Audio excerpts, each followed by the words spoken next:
Welcome to my channel. My name is Emmy from Emmy Evolving. If this is your first time joining me, thank you for finding me. If this is not your first time, thank you for coming back. Okay, guys. It's been an interesting energy. It's been an interesting energy. Let me just. Okay. What is it about me that makes you question your life? What is it? All right, let me just get these cards ready. All right. Good morning, everyone.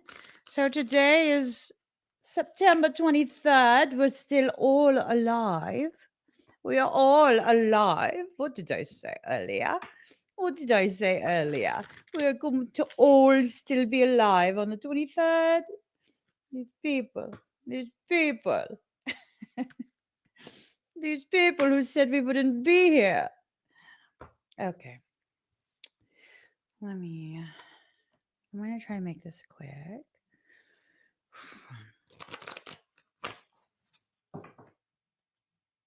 Okay. Hi, everybody. Charlie. Hello, Charlie.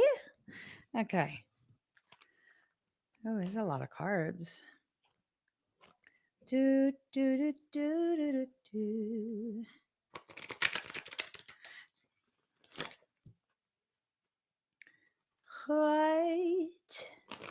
What is it about me that makes you question your life? I heard that you're settled down, that you found a girl and you're married now. I heard that your dreams came true. I don't think I'll even. Okay, I'll just look a couple. Guess she gave you things I couldn't give to you. Old friend, why are you so shy? Ain't like you to hold back. All right, we're ready. I asked what this reading was going to be about. Oh, actually, reminder. I'm going to be going live later today, 5 p.m. Pacific Standard Time, for the protection ceremony. If you are needing some energetic work, especially protective type work, you're going to want to click on that QR code or click on the link in the comments and get what you need. So, this reading, I asked what the reading was going to be about, and what I heard is, old friend, why are you so shy? Ain't like you to... Mindy, stop. I'm telling myself, stop. Okay, so this is going to blow your mind, okay? Oh, happy day. Oh, happy day. Oh, happy day. Oh, happy day. When Jesus washed. Okay, there's things that are happening here in these cards. Ooh. Okay. It's blowing my mind. um where is this going? Where is this going? Okay, so first and foremost, this is not something that you're going to be guided through, okay? This is something that you're basically going to be living through this. I think this has already begun. Whatever this is, you have to allow yourself to get very, very passionate and hold sight of that passion, like what it is you're trying to accomplish. And I think part of the reason that this is happening, whatever this is to really help you accrue some of that energy, some of that frequency that's going to help you get to a space of achievement. You're going to be completely shifting your life. So, cycles in reverse. Sometimes part of the way that helps you keep sight of the very thing that you want the most, the very thing that you really, really, really want to create for yourself is to enter you into an upside down cycle, a space that you can experience the polarized opposite of whatever it is that you're going to be doing for yourself, right? So be prepared for this. Whatever this is, be prepared for it. If you can mentally prepare yourself for the things that need to happen, um, it can be very, very powerful. Yesterday, I was live on TikTok, and it was profound. It was definitely profound. Someone had asked me a question, and he wanted to know if he would receive a heart transplant. I don't want to get fully into it here, but long story short, um, this realization kind of presented itself for me where it was this thing of, you know, yes, he would be receiving a heart transplant. Um, and he would need to know that it requires um, a young person uh, for that young person's life to come to a halt. Because, I mean, we all need a heart.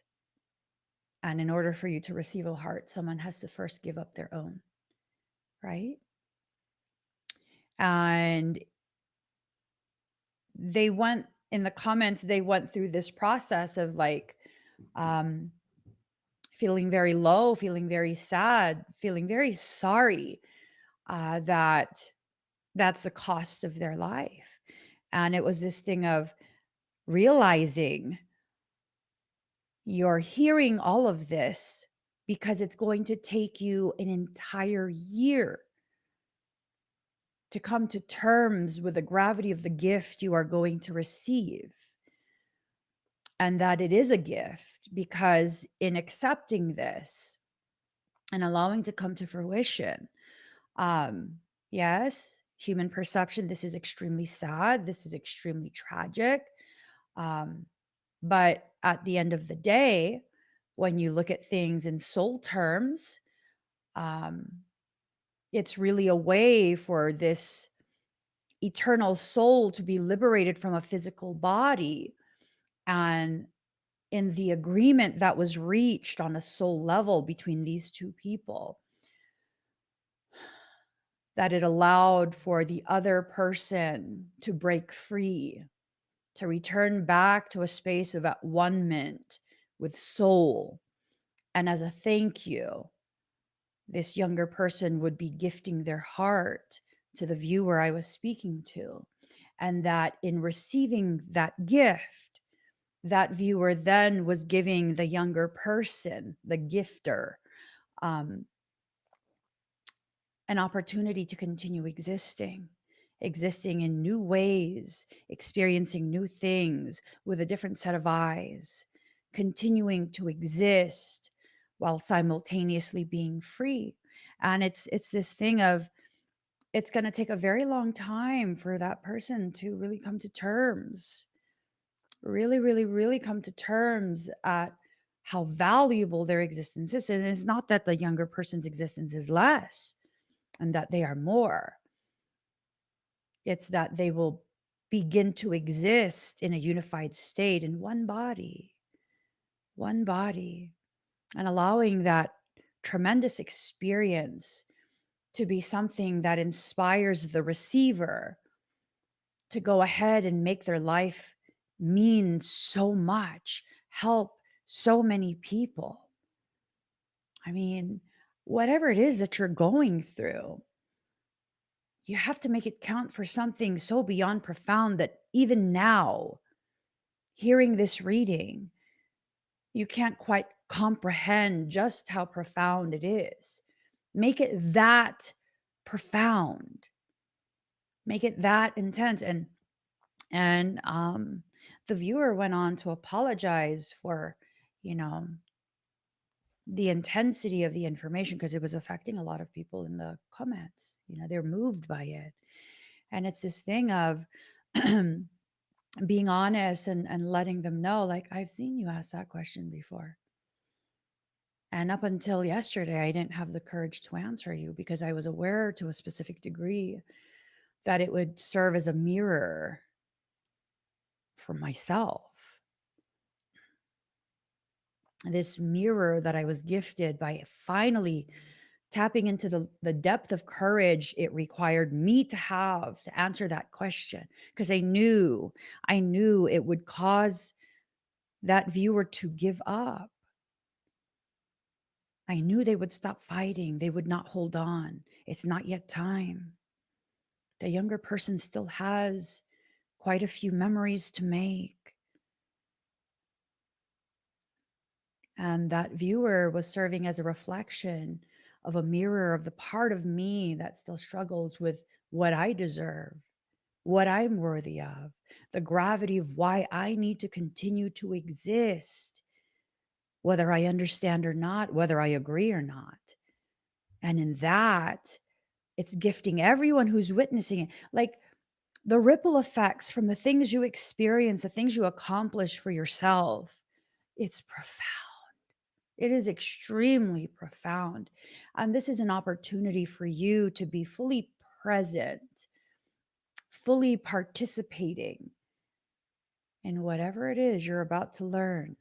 And in that learning, as long as you take the L out of it, the sense of loss out of it, you're taking that learning and making it into earning. You are earning the knowledge, earning the wisdom. You are earning your proper place within your own destined path. This, whatever it is that's going to blow your mind, it has to do with you living up to your potential. It has to do with you living your destined path. There is someone who has not yet come home to you, right? There is someone that has not yet come back into mental or maybe emotional union with the things that you are to learn together. Now, this could be a union that's romantic, but let's not diminish a celestial connection, a cosmic connection with another soul into something that's merely a sexual encounter. I mean, that does not honor the gravity of what you're going to be doing. There is a person who is going to help you learn something so ridiculously profound just by being in proximity to you, just because of your knowledge that they exist. You're going to step that much closer into the truth and depth of fulfillment of what you were created to do in this life. I think for many of us here in our community, we have to realize right now our community is being kept fairly intimate, right? And so I can still, with certainty, talk about how all of you that are here with me that are part of my community, not the people who continue to stay on the fringes because they know that they have done so much wrong to me and they're not allowed to comment. Not those people. I'm talking about the truth of my community, our community. You are here with me right now because this message is for you and you carry a gravity about you that will alter the trajectory of so many people's ascension mechanics to the degree that whatever space of darkness and desolation they're existing in, the fact that you exist will illuminate their path and bring them back home to themselves. That is the gravity you innately have within you. That is the purpose that you were born to fulfill. There's only 40 of us here. There's not a lot of people. That is not a lot of people. 40 people are enough to change an entire generation, an entire world. Less than that is enough. 40 is one big party. One big party. 40 people. How many continents do we have? That's enough for all the continents to have at least several. At least several. Spread out equidistantly so that the maximum number of people are reached. Let that really sink in. And then when you find the courage to be publicly witnessed, I mean, my gosh. My gosh. And do you understand the gravity of that?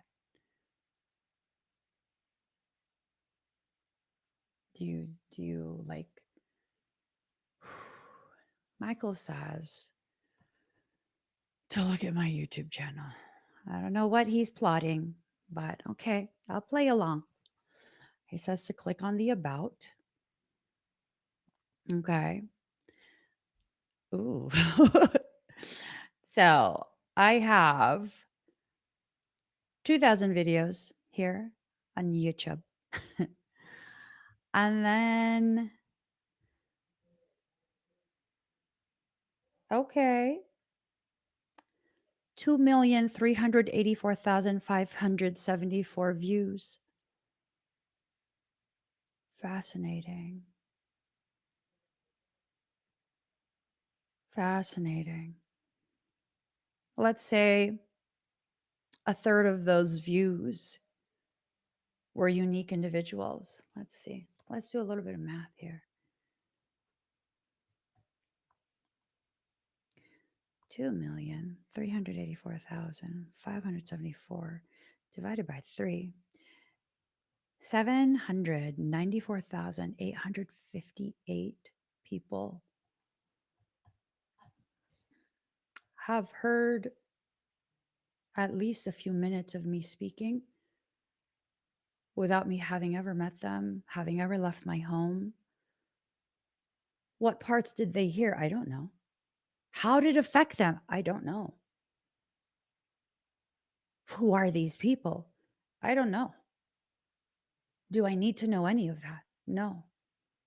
I simply need to allow myself to be witnessed and to have the organic effect that I will have on whoever it is I need to have this effect on, and leave them to be free to live that effect in whatever way they want or need, whatever way they choose. See, all you really have to do is be yourself.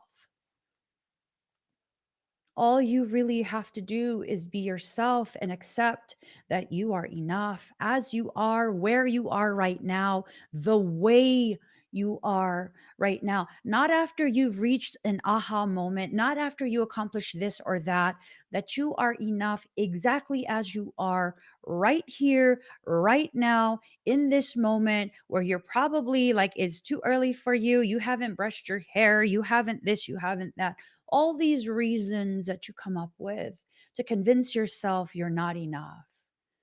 But I mean, I'm just me. Exactly. Exactly. That's all you're needed to be. But I have to, you have to do nothing. It takes no effort to be you. Every time you breathe, you are you. When you put thought into things to create this like ultimate expression of you, that's a character that's being played. I invite you to watch videos of me before 2019. Yeah. You're probably like, why before 2019?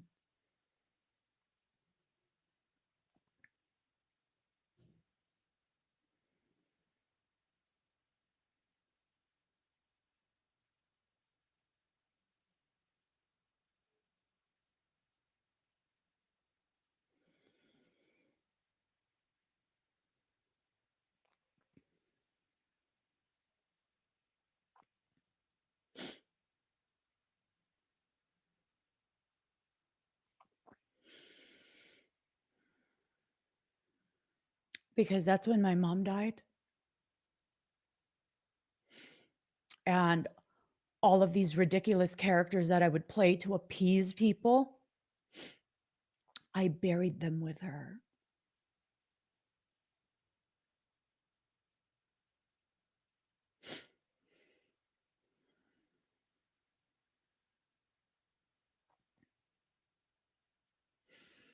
And I stopped caring about how people would receive me. And I needed to go through that and allow myself to be witnessed being toxic as fuck. Just really salty and really just like, I don't give a shit. For me to come to the realization that I never needed to play characters, that people couldn't love me to the degree that I sought to be loved until I allowed them to see the gravity of me, the depth that I truly exist at. And so long as I played those characters, superficial characters, because I had this fear that people couldn't handle something I never even allowed them to experience, that I blocked my entire journey. I blocked my entire path.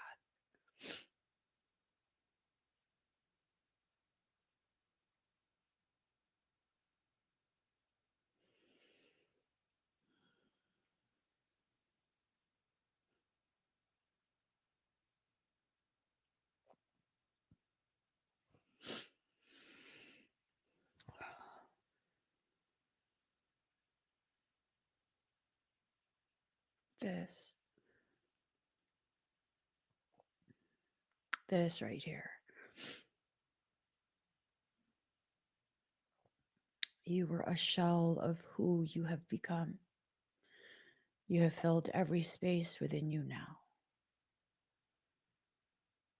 Sometimes you have to be emptied in order to be properly refilled. I didn't take time off to grieve.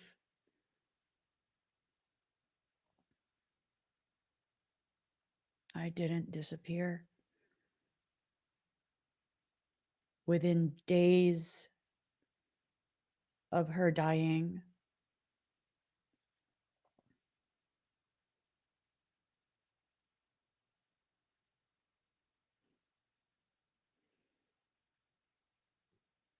I forced myself business as usual, right?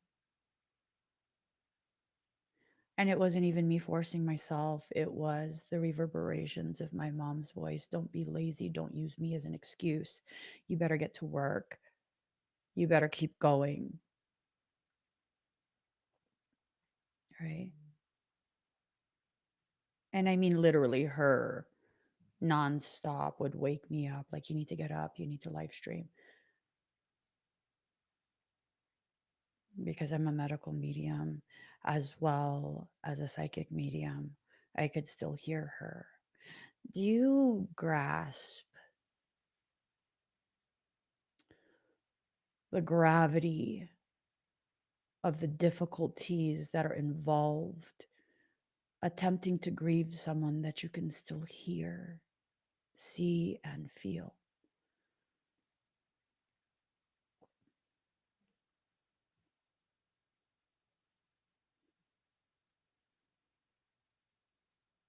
And then to be aware that she chose to be reborn again so quickly, right back into my family. and to hear her thoughts inside my niece as a newborn.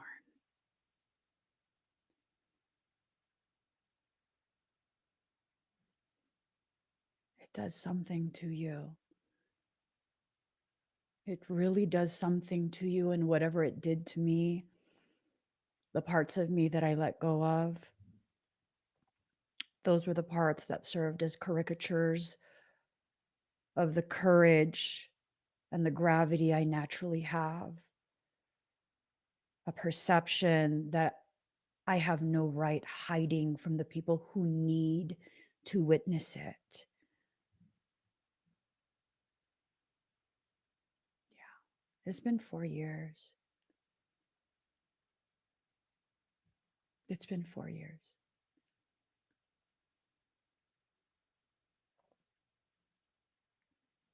A process of letting go all the things I need to let go of, not letting go of my mother, letting go of the characters I used to play, and then also making it a point to let go of the angry person I chose to identify as, right? And in letting go of all of that, letting go of the shame that I've carried with me my entire life for being such an intense individual. I mean, why do you always joke around all the time? Because I'm fucking intense when I don't. And it makes people so uncomfortable. And makes people so uncomfortable. I've been told many, many times that when I sit across from an individual, it feels to them as though my eyes are boring straight down into their soul and they cannot hide anything from me. And you know what? Because it's true. And I see everything that you are. Without you saying anything, I see everything that you are. And I joke around to accommodate your insecurities of what I will think if I see what you're trying to hide. I've already seen it. And I didn't care. I find that when we allow ourselves to serve in the purpose we are meant to serve, and to do so with no hesitation, no fear, no shame, it shifts. It goes from something negative and enters into a space of positivity. What does that mean? How many of you have felt seen by me? How many of you feel as though no one sees you, no one understands, no one gets what you're going through? But the moment you cross my path without having ever had a private session with me, a private conversation with me, in these videos, it's like every single time you're here, you feel like I see you specifically. I am speaking to you specifically. And it's just me and you in this room, very close friends, talking to each other about things we could never share with other people. And in that, in the perception of me witnessing you, you feel validated. You feel honored. You feel exalted. You feel like now you have the footing to begin your self-healing, to begin accepting yourself, loving yourself, being gentle with yourself, having standards for yourself, right? I was talking to someone that's super dear to me, and I was like, people need to at least match the energy and the effort you bring to every interaction. And if not, that's your invitation to walk away, right? That's your invitation to walk away. Be your own guardian at this point. You have the capacity to see who are the toads and who are the royals in your life. The royals being the ones who encourage you to lift your head, straighten your crown, and continue existing with dignity, right? fertility. You're going to be creating something. This thing you're going to create, it's not going to happen after a rebirth. It's already in the process of being brought to fruition. As I said before, you do not need to change. You do not need to become something else or someone else. Healing is not about becoming more like the guru that you see online. It's not about regurgitating other people's words. Advancing your consciousness is about diving deep into the pool of knowledge that already exists inside you and allowing yourself to bathe yourself in the knowing that you have earned through the things you have learned. You get rid of that L, that loss, it goes from learn to earn, right? This acknowledgement that you have earned this understanding, this moment of clarity, the level of maturity that it has taken for you to begin understanding just how important you are to people you probably haven't even met yet. So I'm going to share something. And it might not make sense. It might not make sense. Um, so I've been live streaming for a little bit. I started like tail end of 2016, and then something happened in 2017, and then I'm not too sure the timeline of things because it's all just a blur of discomfort and preoccupation and martyrdom. Discomfort, preoccupation, and martyrdom. Discomfort, preoccupation, and martyrdom. That's what those years were to me. So had you asked me even then, where at times there would be hundreds, if not over 1,000 people watching me while I'm live, and so many comments that you can't read it. It's just really a wall of words moving, moving, moving, moving, moving. And everyone wanting something from me, wanting a piece, wanting a something, just nonstop. So many messages that every 15 minutes, even when I clear out the notifications, there would be so many new messages that Facebook Messenger couldn't quantify how many. It would just say 99 plus. And it was a lot. It was a lot. It was a lot. To the degree that if it's anything spiritual that you're looking for, you will find my face and my work everywhere on Facebook. Every group, every whatever it is, like to the degree that people were like, this biatch. It's an entire fucking wall of her face. People got to stop sharing her shit here, right? At the height of that, if you had asked me, Emmy, do you understand your gravity?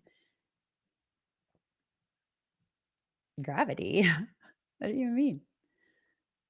Because I had convinced myself that people were coming and were drawn to me because I was kawaii. I saw myself as a novelty. Oh, and I played the role too. I played the role because I was so tiny. I was like 90 pounds. I could fit children's clothing. So, like, it was literally like an entire character. I didn't realize I was playing a character. That's actually my aesthetics. It is. I like that shit. You know what I mean? I wasn't intentionally playing a character, but that wasn't also authentically me. That was just a component of me. And I had this assumption that people were drawn to me because, I mean, I'm Asian and then I'm wearing like kitty ears before Ariana Grande did that. And then, like I'm funny, right? I joke around and I give people a lot of stuff. A lot of stuff. I literally gave everything away. And my assumption was that I carried no gravity. As long as I had enough to give, it would draw more. because it does. But it draws the wrong people to you. It draws the ones who have no limits as to how much they expect and feel entitled to. I would have never been able to grasp even the fact that you were asking that question. Right? And it's like looking back now, it boggles my mind how oblivious I was, because I don't identify as anyone that really, like, I'm just a regular person with stay-at-home mom. I just happen to talk to you guys, right? And you guys are like, you're not strangers. I know it sounds I don't know if it's making sense, but it was this thing of like, I couldn't go into someone else's live stream unless I used one of my troll accounts.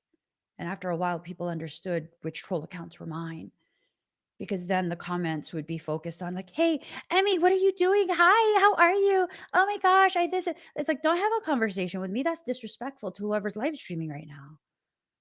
I want to be supportive. I want to share their shit out and like, support them the way everyone supports me. Like, don't talk to me. Talk to them. Focus on them. They're on the screen, not me. I didn't understand. And I still don't.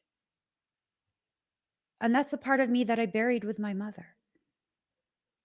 The part of me that could not grasp that even without showing it, even intentionally trying to hide, people could feel a gravity about me that I couldn't accept.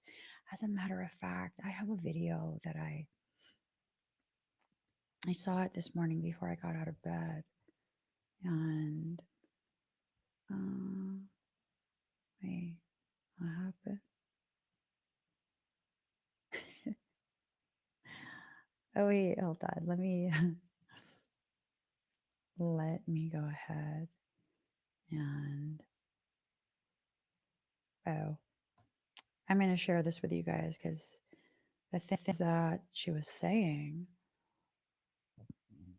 excuse me. Oh no, I'm so sorry. I don't know who that is. Jesus Christ. Oh my God. Can I cancel it? I tried to airdrop something to some random person.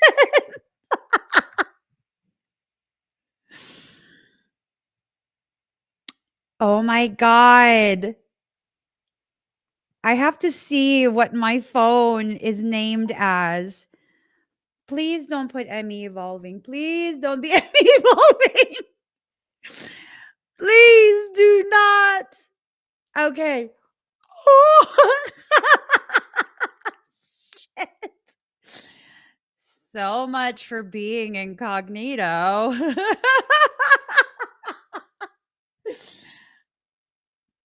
Girl, you don't want your neighbors to know you're here. You airdrop in random ass people at what time in the morning? Damn it. Anyways, here is the video. Oh wait, let me share it on the screen. Hold on. I need to switch back to my full size. I thought I would streamline everything, and I always, girl. All right.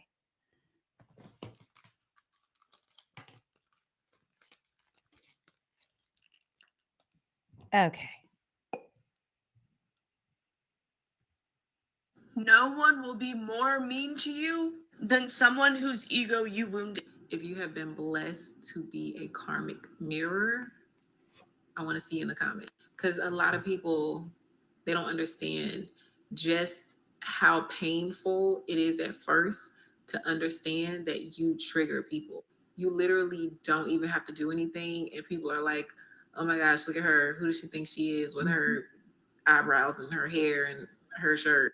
And you really are like, I'm just being me, I'm just doing me, like these are the things that I like. But see, in the beginning, that looks like someone saying that to you and you feeling like you have to just turn your light down so that everybody feels comfortable. Be the thermostat. Set the temperature in that room. If you like it a cool 85, the people that want it on 40 gonna have to acclimate or they can leave the room. That's so important for you to get, because so many people think it's the fear of being seen, but really it's your fear of success, because you already know you're deemed to be successful. And you know, when you get there, a lot of people are going to be threatened. But since you know that, that doesn't mean sit in survival mode. It means turn the abundance all the way up. Do we need to hear that again?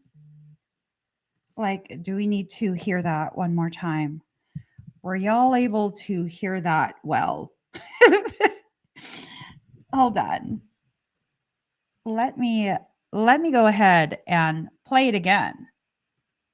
No one will be more mean to you than someone whose ego you wounded. If you have been blessed to be a karmic mirror, I want to see in the comment, because a lot of people, they don't understand just how painful it is at first to understand that you trigger people.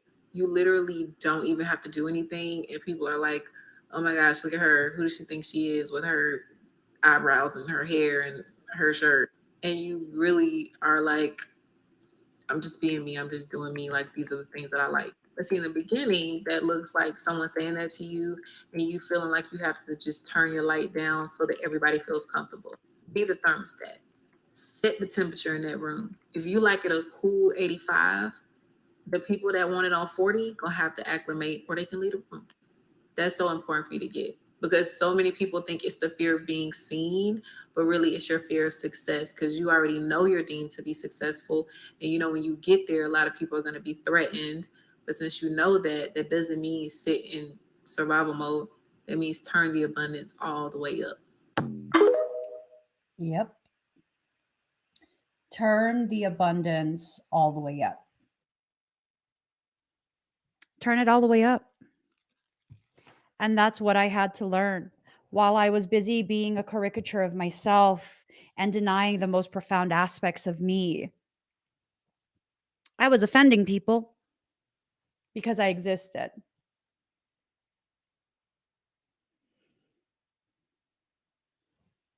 It's what a lot of the conflict I experienced was about. My existence offended people. Why? I don't know, because I'm not offended by people's existence. My heart don't function like that. So that's something I will never understand. And I am absolutely grateful beyond further expostulations that I will never understand that, because I don't want that type of heart. I just don't want that type of heart. I don't want to exist like that. And I'm very grateful that I lack the capacity to. I don't have what it takes to covet what someone else is doing, creating, earning. I will perpetually be that weird ass fucking stranger that is like happier than you are. You guys saw when I shared that my brother got engaged? And I was like, I was texting I call her my sister. I was texting my sister. I was like, girl, I'm happy like I got proposed to. She's like, LOL. It's like, I'm sorry. I'm going to share the video, okay? She's like, go ahead. Go ahead. You know, I'm absolutely a person who celebrates what you accomplish for yourself, because go you. Fuck yes. Not fake, like congratulatory. No, like let's celebrate this shit. Let's celebrate it like genuinely.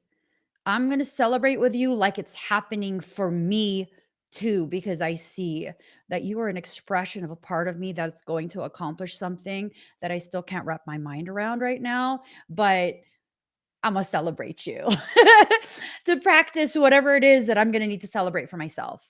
Right. Right. So, yeah, people might think that it's stupid that I'm like that. People might think that it's annoying. People might think that it's weird. I think that I'm fucking grateful that I will forever be that way. Took me a long time to realize not everyone shares my heart because I couldn't comprehend how you could share news with me and I'd be like, yes. But the moment I shared news with you, everyone was silent. And it always made me feel bad about myself. It made me feel like I didn't understand who I am. And I mean that in a bad way, that I'm oblivious to how annoying and offensive I am. That's why I stopped socializing with people because I couldn't understand. I remember years ago, early 2000s, um, within the first however many months of me choosing to be a photographer and be a professional one, some of my work was picked up by Maxim magazine. I was so proud of myself because I liked Maxim. And if I understand right, it's an international publication. It's a magazine. At that time, it was a big deal. It was at the height of Maxim magazine. And as a photographer, you want your work published. You want it broadcast on a huge platform. And they picked up my picture. And not only did I get photography credit, I got credit for my makeup artistry, my hair, my wardrobe, post production editing, lighting, everything, creative directing, everything. I got credit for all of that. And I shared it with the people who were the closest to me. I didn't post it online. I privately texted the people who were the closest to me, the people I consistently celebrate. I think one person responded, was like, cool. And I was like, oh,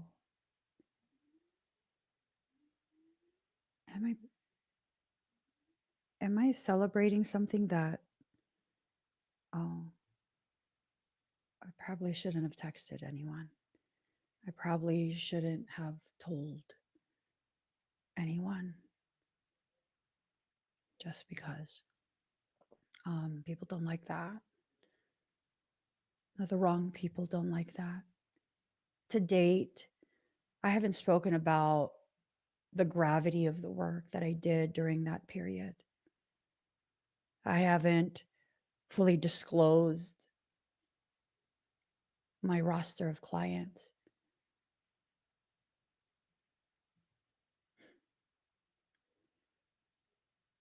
Yeah. Marlene says, tell them now. I'm not a makeup artist anymore. She goes, it doesn't matter. Just tell them now. It's a lot of names you would know.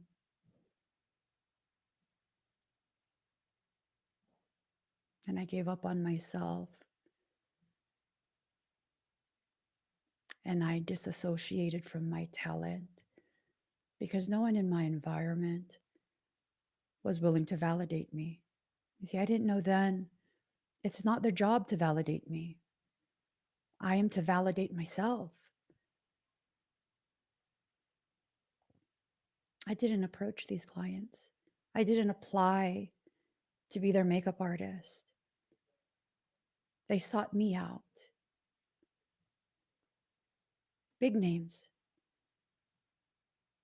I've done campaigns for Comcast, campaigns for L'Oreal, Rimmel, campaigns for Gillette. Lots of campaigns. No one in my personal life knows that. Why? Because I felt like they were ashamed. And I realize now they weren't ashamed. They were intimidated. They couldn't understand. They couldn't understand because years later, after I had given up and closed my company down,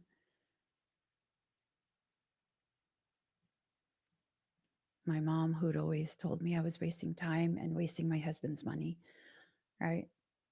Traditional Filipino mom. She then tells me, oh, so and so's daughter is a makeup artist. You should have just done that. Are you fucking kidding me? That's what I was doing. You said it was a hobby and not a real job. She goes, no, they get paid a lot. I was like, yes, they do.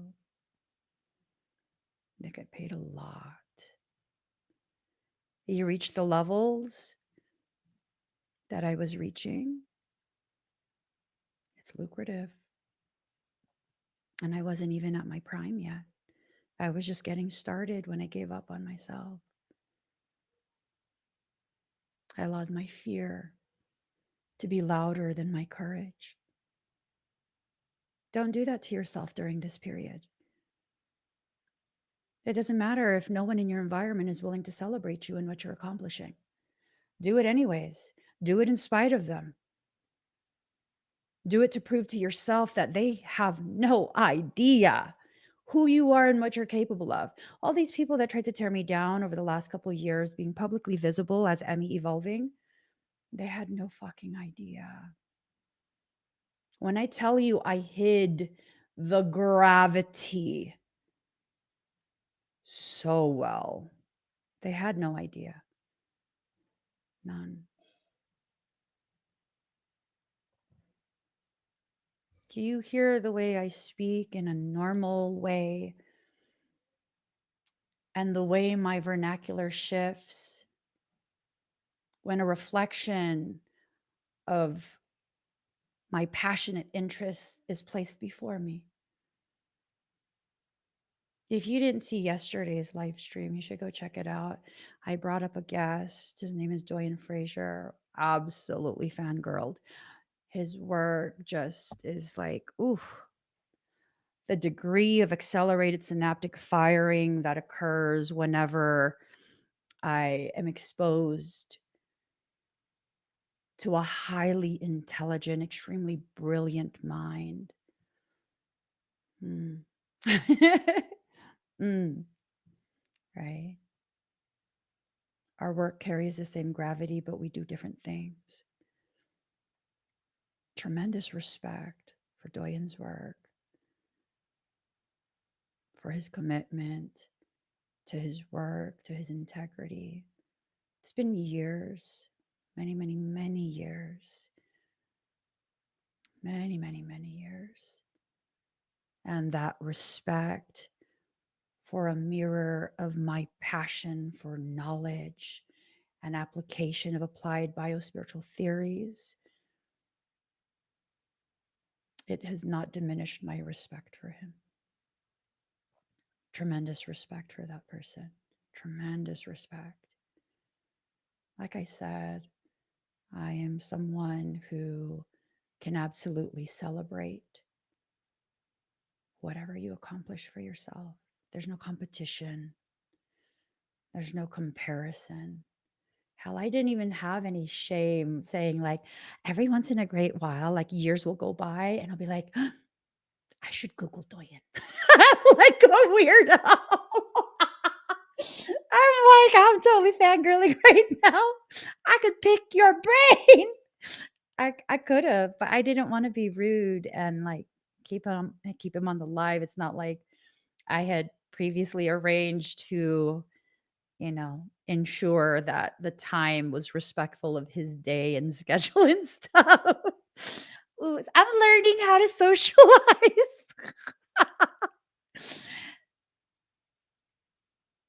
I normally would have been like, tell me more.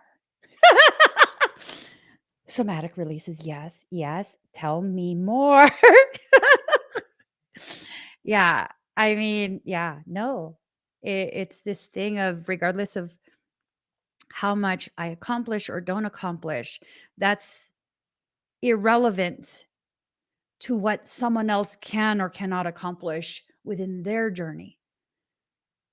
So no more of the compete compare, right? I can ask him to. I can ask him if he'd like to do a Soul Sanctuary podcast. You guys should check out his work. He's on Facebook. Oh no, well, I think he's on Facebook too. Um, he's on YouTube. He's on YouTube. You check out his work. Um, where he does a lot of the somatic release by way of, like, you could see, I guess, twitching, right? I sedate. I sedate because I'm a people pleaser and I don't want people scared. That's my reasoning. I always have this assumption, like, if you feel something you don't understand, I might scare you, and I want to do that. Um, but his work has a gravity to it. It's beautiful. It's beautiful. Beautiful. Awesome, Lisa. Yeah, go sub to him. His numbers should be increased. It definitely should be. I wish I had the capacity to increase it, but I'm shadow banned. It's okay. Uh, I feel like all my messages and my content are heard by the people that need to hear it, right? It's not quantity, it's quality. It's about the quality of it. Yeah. I'm not too big on somatic stuff. Like, I have a very rudimentary understanding of it. Um he has a very profound understanding of it. We're both into medical application of these different um, degrees of information, uh, but we apply it in different ways. Both still very effective, very, very, very effective. And I don't know if you guys noticed, just he's just so chill, right? You can tell there's no compete, compare. There's just like a space that's held and an invitation for your most authentic self to rise from that internal abyss and allow itself to be witnessed with no preconceived notions, no condemnations, no any of that. And he's such a beautiful energy. That's one of the things that drew me to him in the first place. He just has a divine gentleness about him, you know? He reminds me of you, but he's male, but your energy with watching you two together was amazing. Oh, yeah, real calm, like see me or don't, I'm still me. I like that. Yeah, I love that. I love that. I really do appreciate that about him. All right.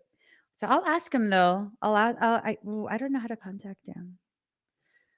I don't know how he got the link. I'll check on Facebook to see if maybe he was able to recover access to his Facebook Messenger.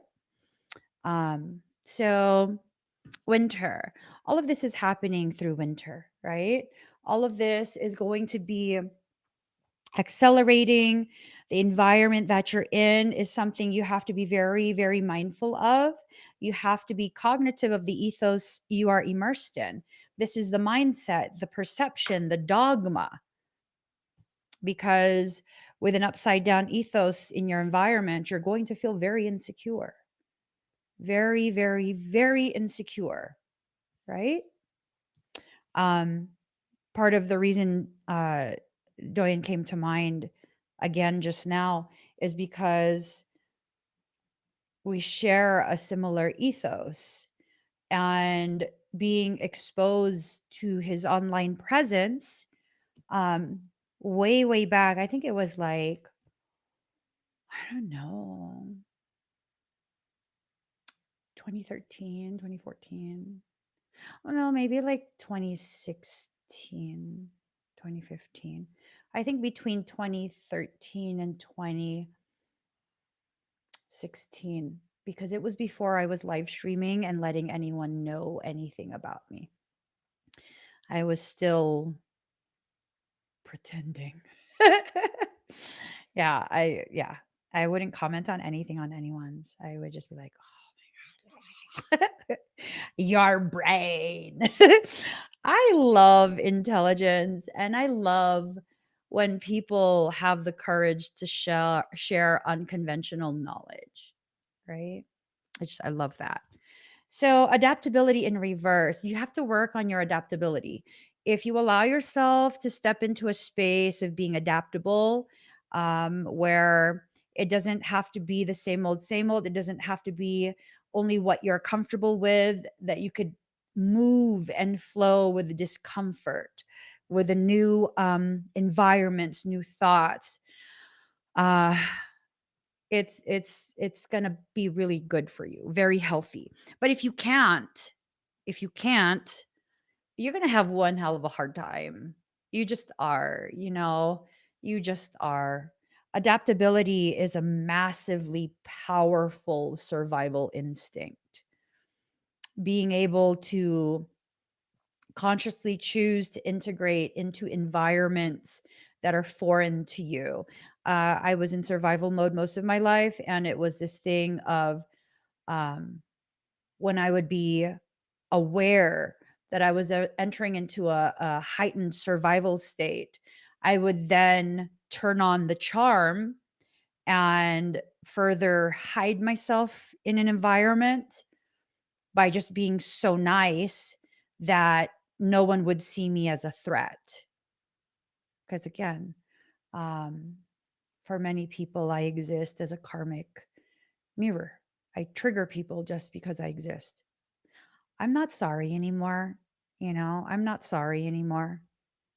I should have never been sorry that I triggered whoever I triggered just for existing. I'm not sorry. And for any of the people who I once apologized for triggering, if you're still watching, I take back my apology. I'm not sorry. But I hope you're enjoying watching me continuing to thrive and succeed and find deeper and deeper reservoirs of personal power and grace. Because then hopefully you'll begin to see you have those reservoirs that exist within you too. And you never needed to compare yourself to me or compete with me or try and tear me down or any of that. That you have a rightful place in this world that no one could ever threaten. If only you'd stop staring at other people. If only you'd stop comparing yourself to other people, right?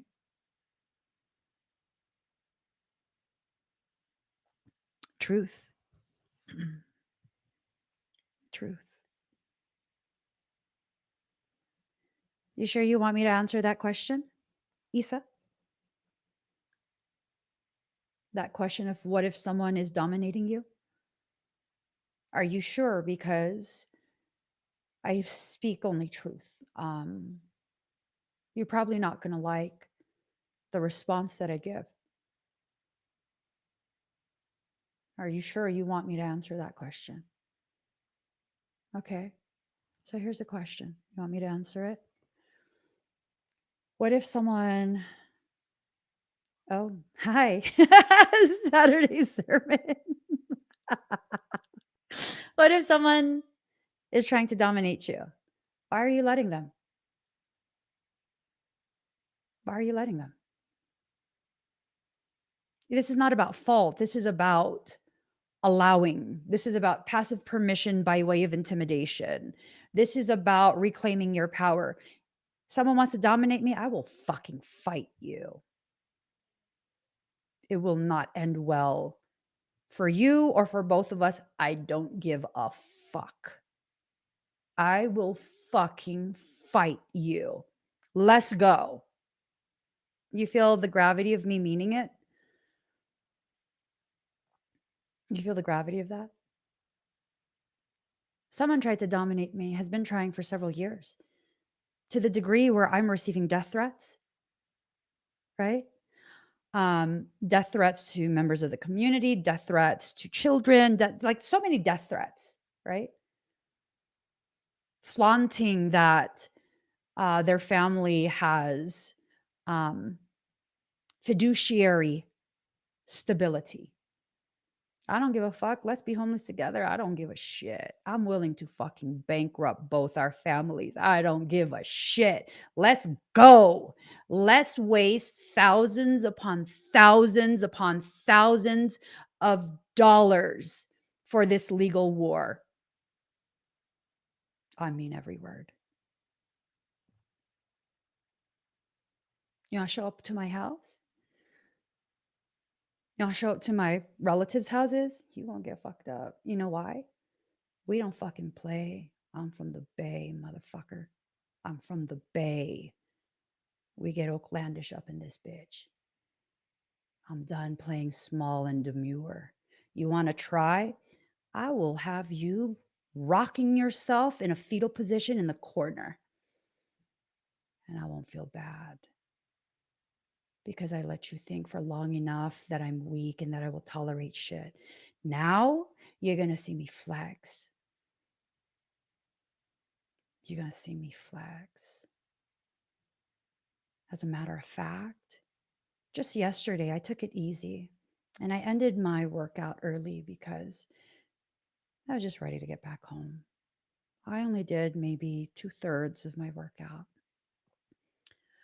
I lifted 95,000 pounds. I'm doing it for 2 reasons. 3 reasons. First, I'm rehabilitating the injuries that are due to muscle atrophy and tendon laxity. Second, I plan to compete in a bikini or figure competition in a year. And I want to fucking win.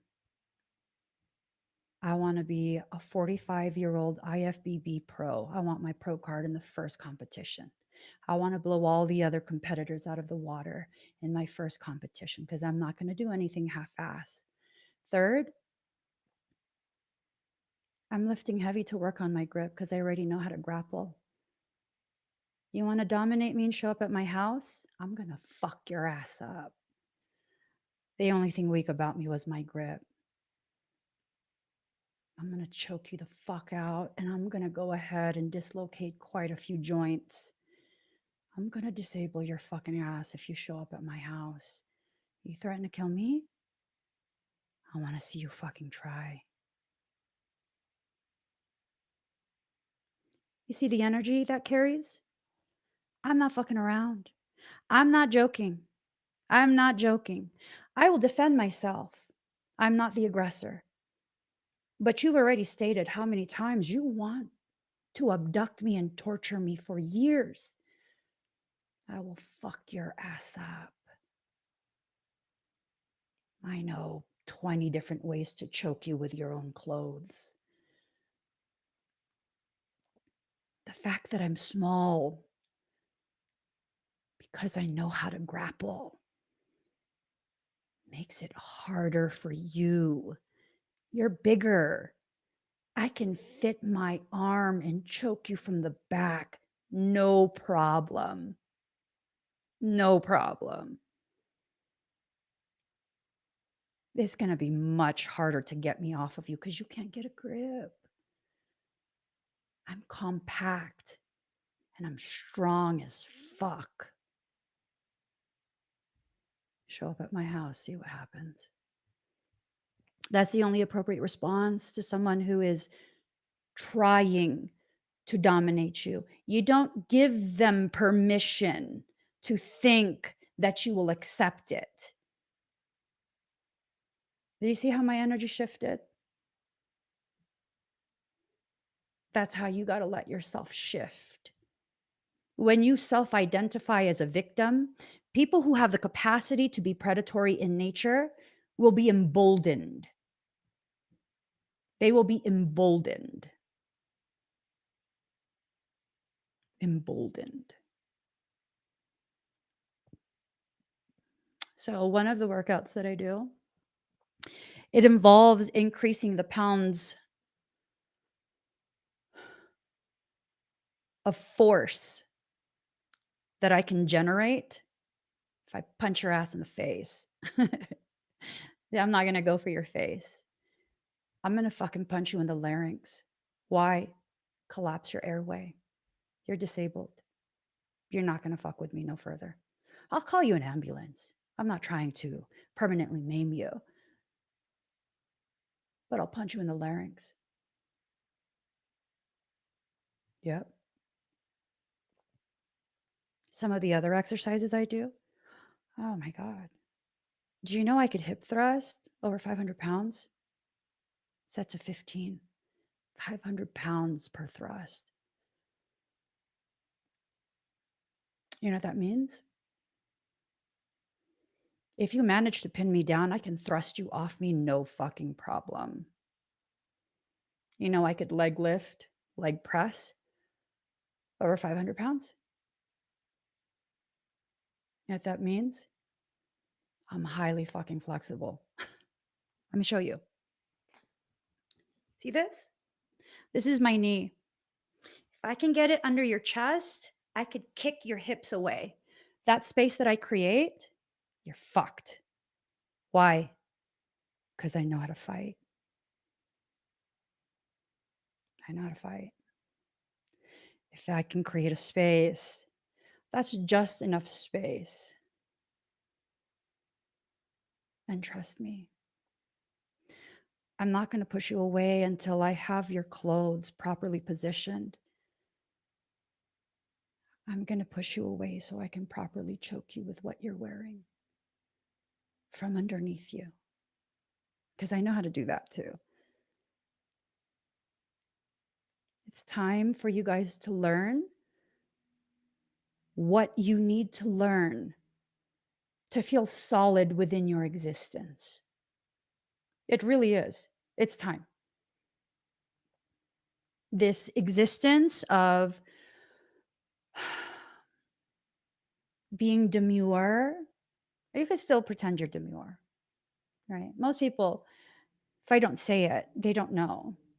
They would never guess. They would never guess that I have the capacity to genuinely and aggressively defend myself and then become the aggressor. I have absolute capacity to do that. I do. I do. Most people don't know though. So you don't need to know. The only reason you would need to know is because you're threatening me. And at that point, you're knowing because of firsthand experience. I was raised to defend myself against any aggressor. Doesn't matter, woman or man.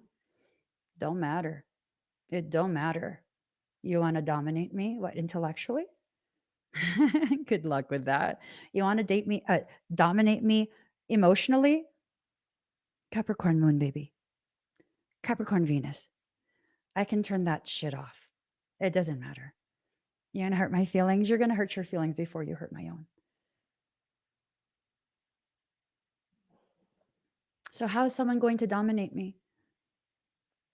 I've left no room in my life for attempts to dominate.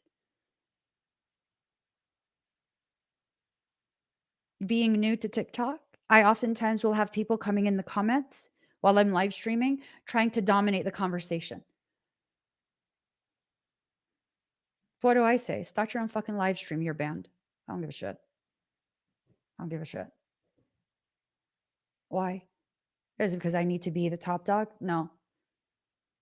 I invite everyone into my environment. But no, just because I invited you does not mean I do not retain the authority to cultivate that space as I see fit. I remove whoever the fuck I want to remove. You rub me the wrong way. You represent something that's triggering me, and I want to remain in my space of peace. I have the authority to remove you. I don't need to explain. I don't need to apologize. I don't adhere to societal norms. I'm not afraid of being canceled. Ugh. They tried to cancel me several times before canceling was cool. I'm still here. I'm still here. Dominate what? You're either here as my equal or you will be removed. And that's that. You are either here as my equal in my space or you will be removed. You know, you don't get a say. We're not going to be discussing this because it's my space. But again, until you make me feel, think, believe that I have to have that approach with you, everyone's here as an equal. You're welcome. We're here to empower each other. We're here to support each other. We're here to witness each other rise from our own insecurities. Don't get that shit twisted, though. This is still my space. Recognizing what you allow in your space will help you to see how you give permission for this kind of shit to occur.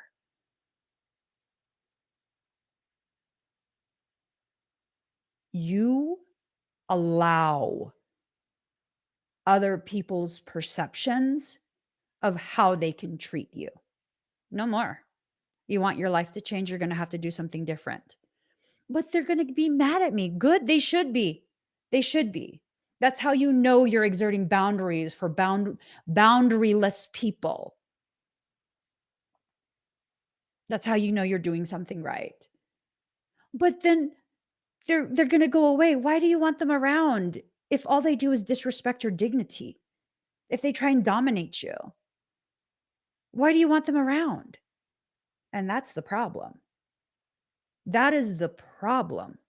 For most people, we don't realize that we intentionally keep people around who are toxic to us, so we have a way to punish ourselves.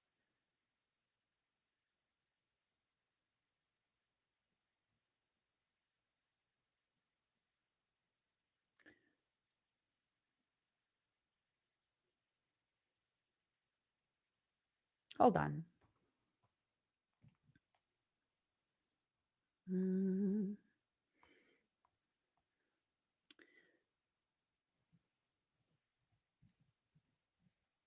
One second, guys.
I'll leave that be.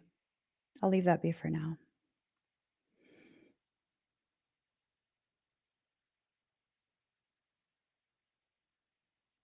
I'll leave that be for now. So, death and magic. Allowing yourself to end that process of going in these circles of insecurity, right? Just in and out of insecurity, in and out of this space of like, I can't handle, I can't do, I can't accomplish, I'm incapable, I'm too weak, and all of those thoughts that needs to be allowed to end, right? And as that ends, allowing yourself to step into a space of magic. Into a space of magic. Question, Issa Van Gogh. Have I banned you before for my channel?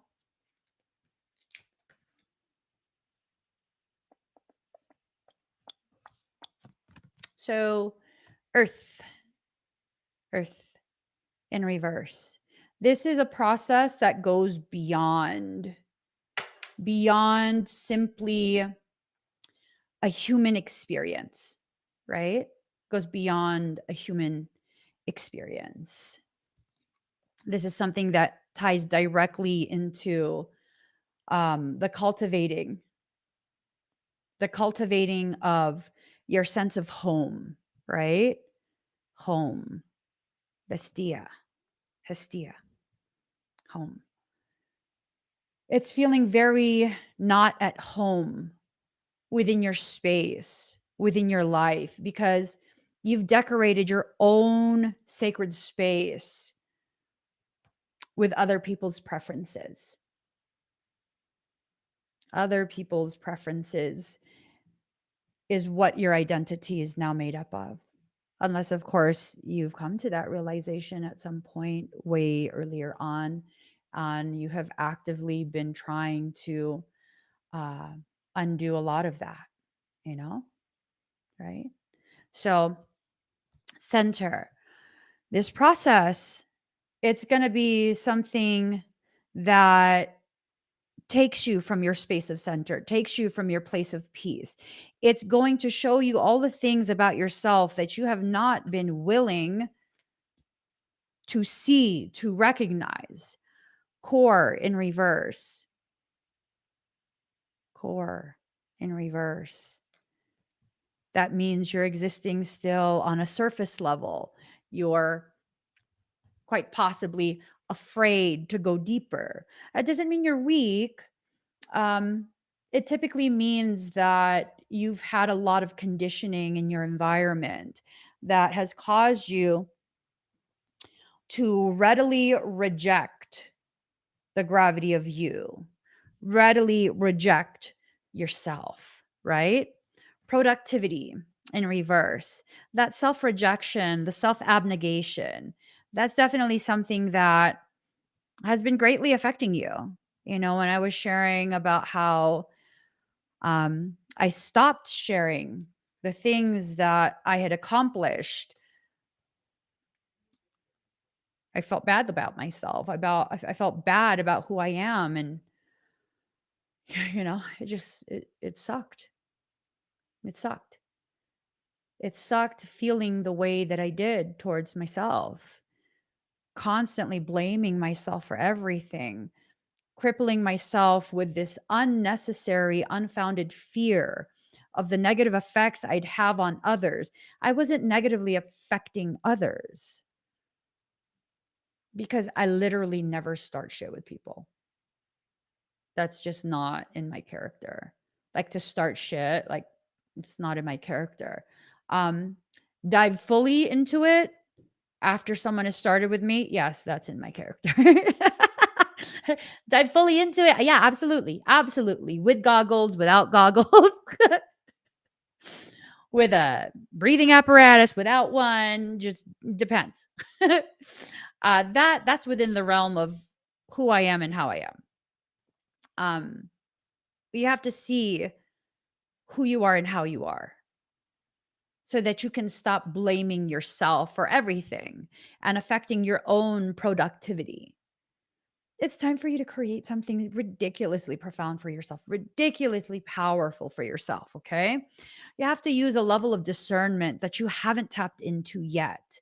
And this level of discernment, the reason I say you haven't tapped into it yet is because it requires you to go ahead and listen to your intuition, right? Listening to your own intuition. How many of us listen to our intuition? I don't listen to my intuition for myself. I don't, though. It's annoying that I don't. I got to be asking people, like, hey, can you ask your pendulum? Hey, what do you think about this? How do you feel about that? Like, girl, you got how many pendulums? Like, your whole business is built on your intuition, intuitively knowing for other people. Why can't you do that for yourself? And I used to tell myself, because it gives me an unfair advantage, that's not fair, so I can't do that. It's an irresponsible use of my capacity. But I realized I lied to myself. It's not an irresponsible use of my capacity. It's my fear of success. It's my fear of what happens when I actually listen to myself.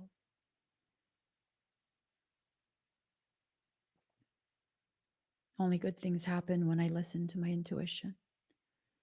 Only good things happen. Scary at first, but always amazingly good after the initial fear dissipates,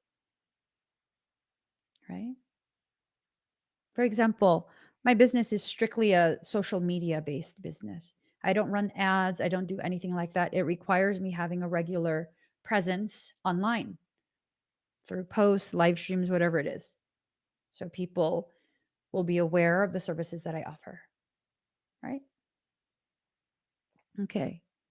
So when you have built up your business on a specific platform and your intuition tells you to leave that platform and completely switch to another platform without warning your core base, that's a recipe for disaster and failure.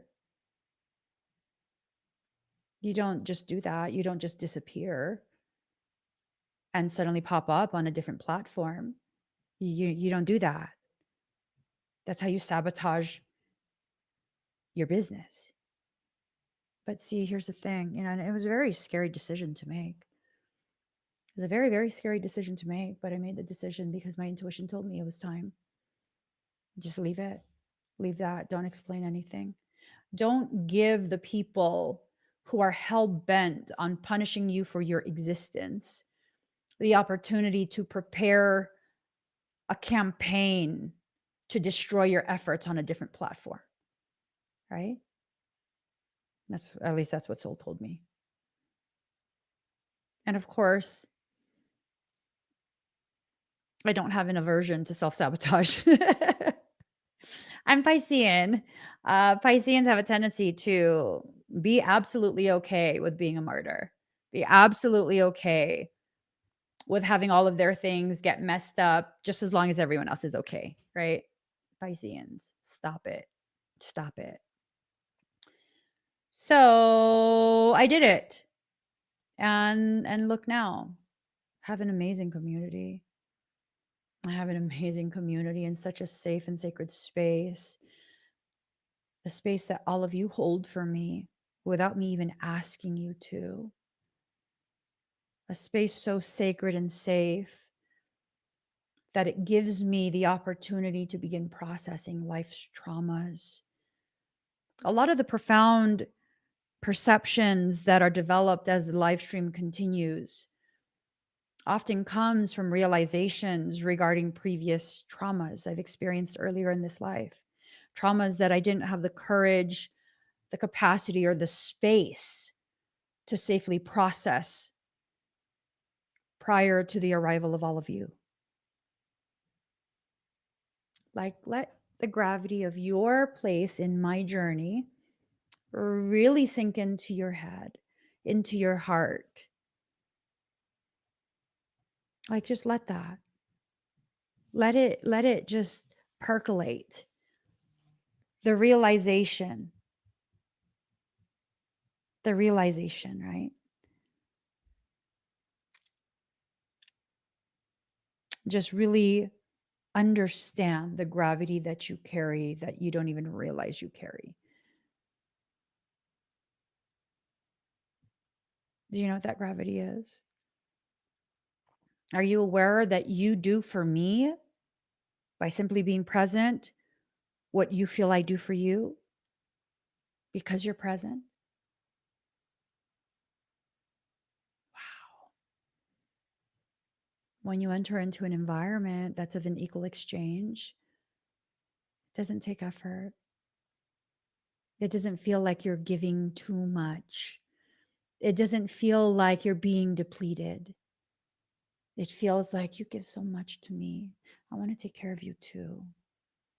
I want you to feel love too. I feel so much love for you from you. It's only right that I love you as wholeheartedly as you've loved me. It becomes an equal exchange that doesn't need to be bartered. It doesn't need to be prearranged. It doesn't feel transactional. It's just this equal give and take. Not take. Give and receive. Oh, that's even more powerful. Right? Because there's never a taking that's taking place. It's an equal giving. Perspective. I think for some of you, your perspective is currently upside down.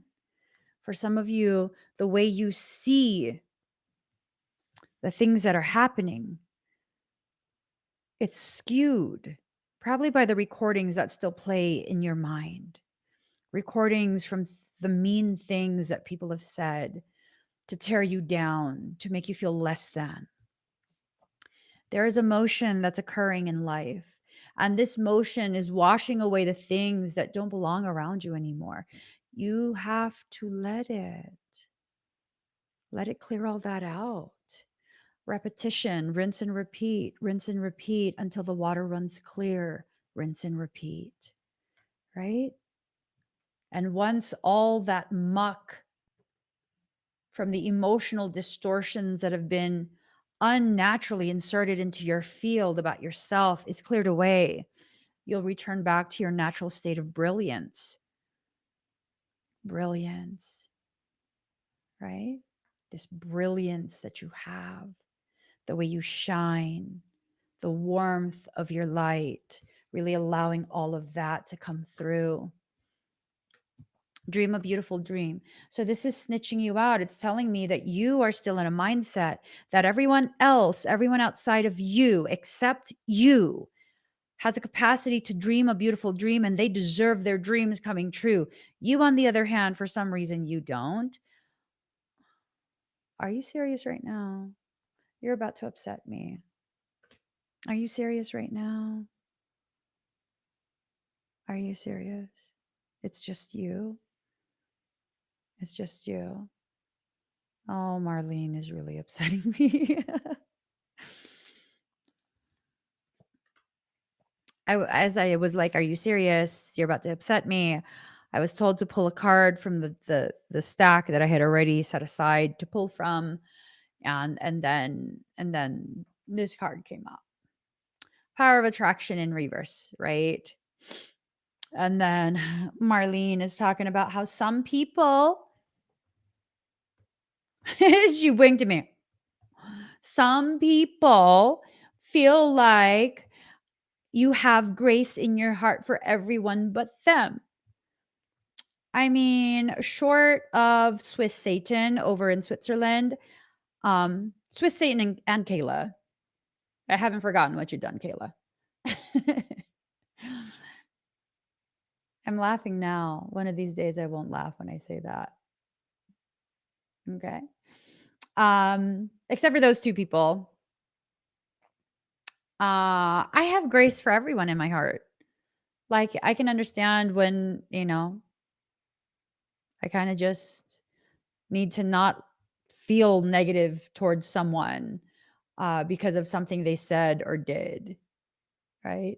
Grace is not about unconditionally forgiving other people for the ways in which they continue to be disrespectful in their approach of you. That's a whole nother thing. That's a whole nother thing, right? Don't allow the manipulative people of this world to try and convince you that you need to forgive such atrocious behaviors. They'll use any tactic to manipulate you. Just don't let it. Don't let them. Don't let them manipulate you.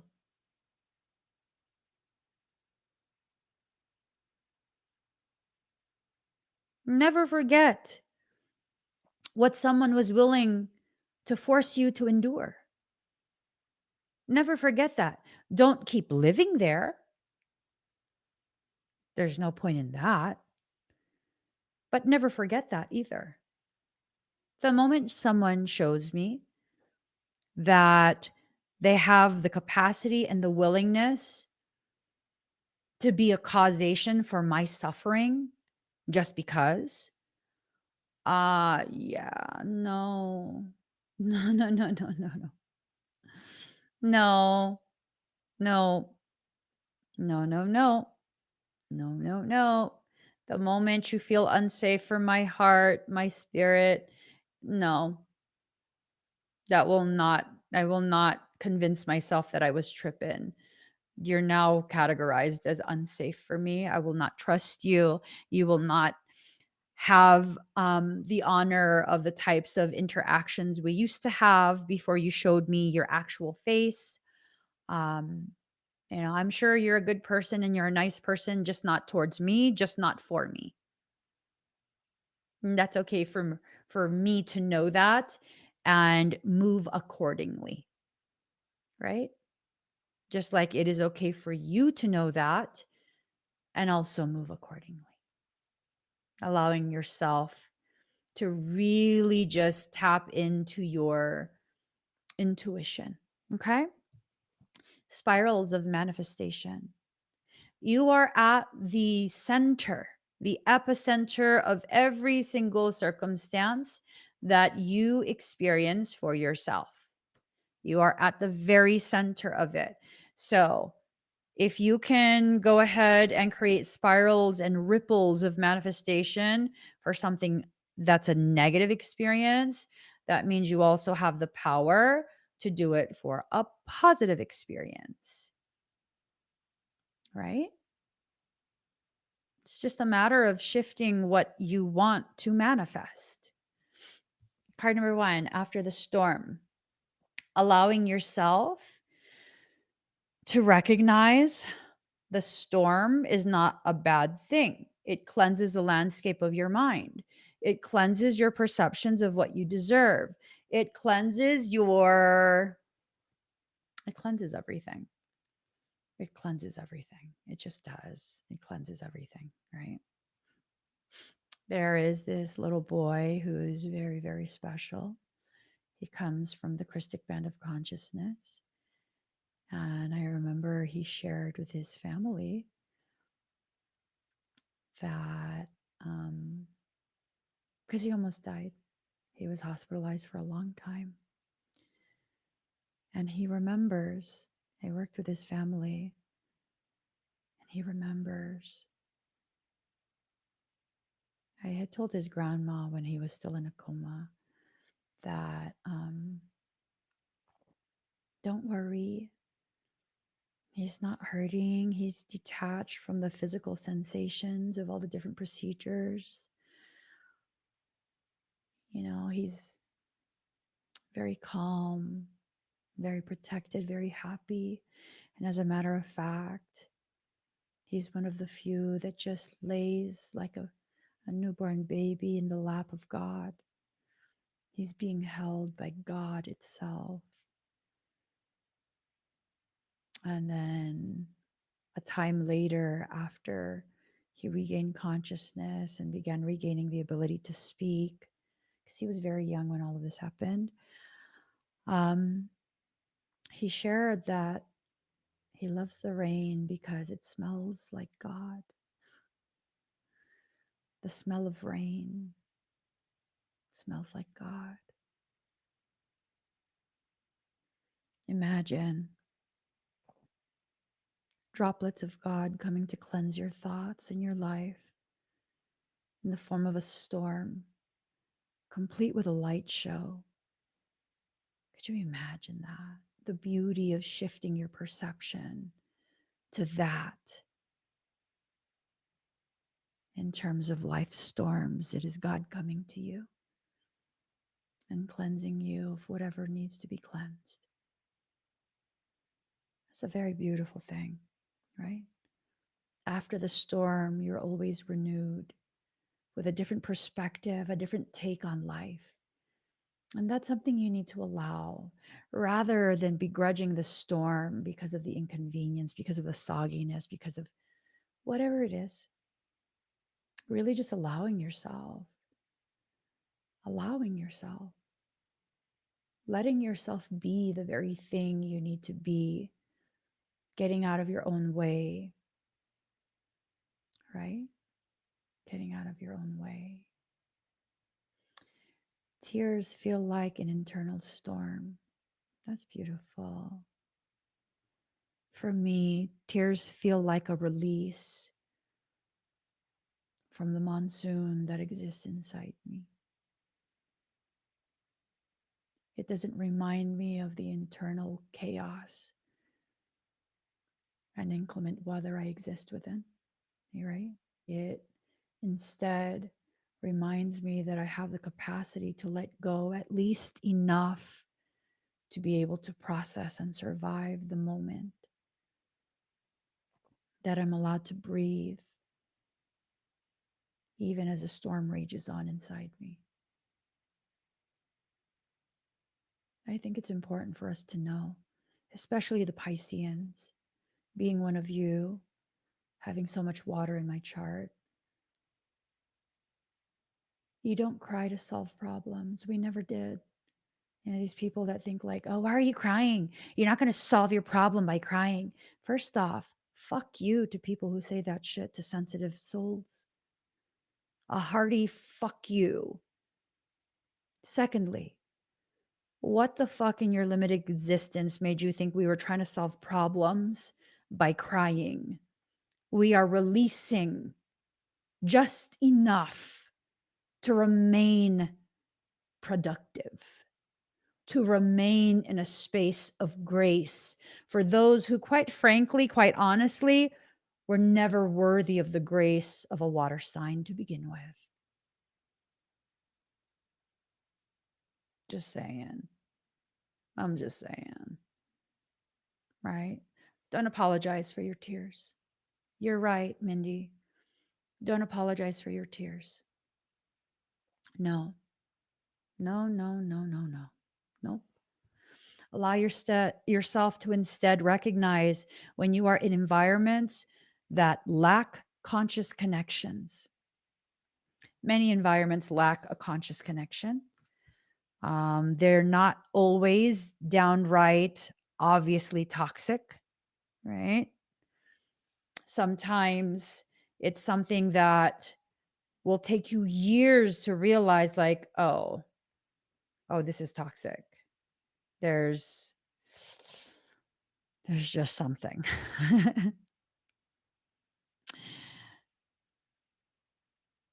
Right. And yeah. Exactly. Exactly. Exactly. Absolutely. Absolutely. I didn't want to say it. I didn't want to say it. I didn't want to say it. I didn't want to say it. Oh my God. I should show you guys my aura picture. Girl, stay focused. I had Carolyn photography done to me several years back, and they took a picture of my aura, you know? Exactly, Miss Melissa. Exactly. Exactly. For those who don't have water in their chart, when a water sign cries, we've already had multiple funerals for you mentally. You need to back away. You need to stay safe, disengage, back away. You know what I'm saying? If you don't understand the ways of the waters, I'm giving you some life-saving advice. Disengage and walk away. You don't even have to say thank you for sparing my life today, my god or goddess. You know what I'm saying? You know what I'm saying? I don't know. I'm just I'm saying, let me just I love to wear my it gives me total gnome vibes. Oh no, no, no, no, no. One of my neighbors at one of the houses that I've lived at had a whole bunch of gnomes in front of the house.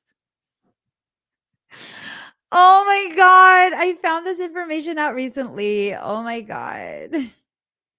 I feel like I tapped into their secret. And I'm so glad I never went across our yards and given them a gift of bread. When we were still living at that place, I was like, they came and introduced themselves when they saw us moving in. And I totally was like, oh, they love gnomes.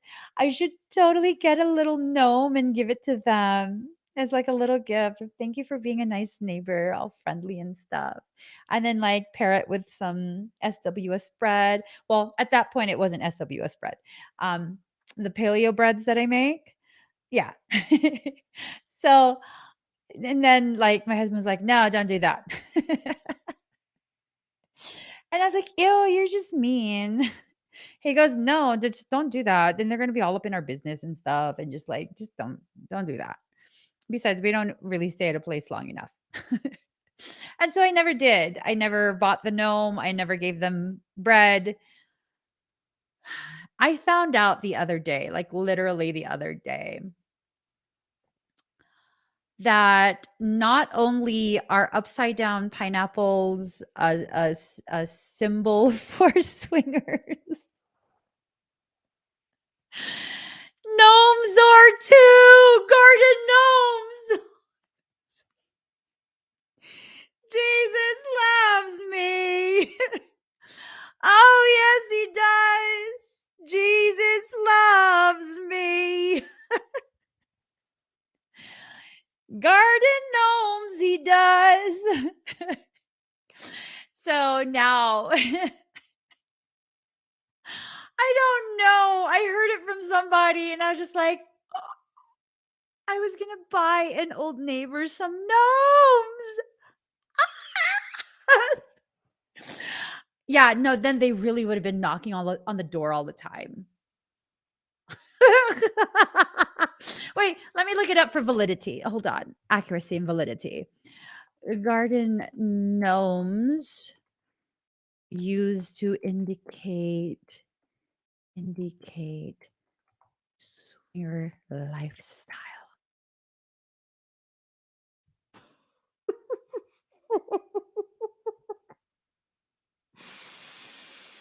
Ooh.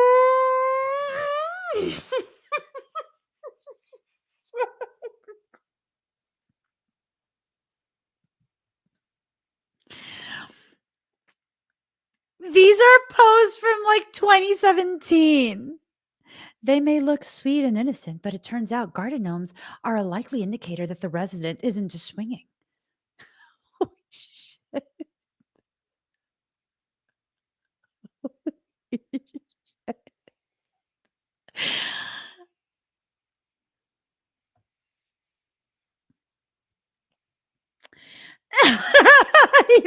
I'm keeping my gnomes. They don't mean that here. I rebuke that definition. Ooh, ooh, ooh. There's a list of 7 things, you guys. A list of 7 things that I cannot go over here just because. Um. Okay, hold on, hold on. Secret signs your neighbor might be a swinger. I don't know, in case you need to know. Wait, what?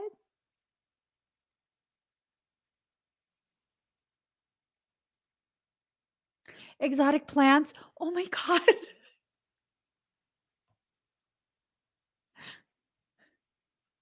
I need to get off this website. I rebuke that. I rebuke that. I rebuke that. Leave the plants alone. Don't involve exotic plants. So, okay, pineapples, garden gnomes.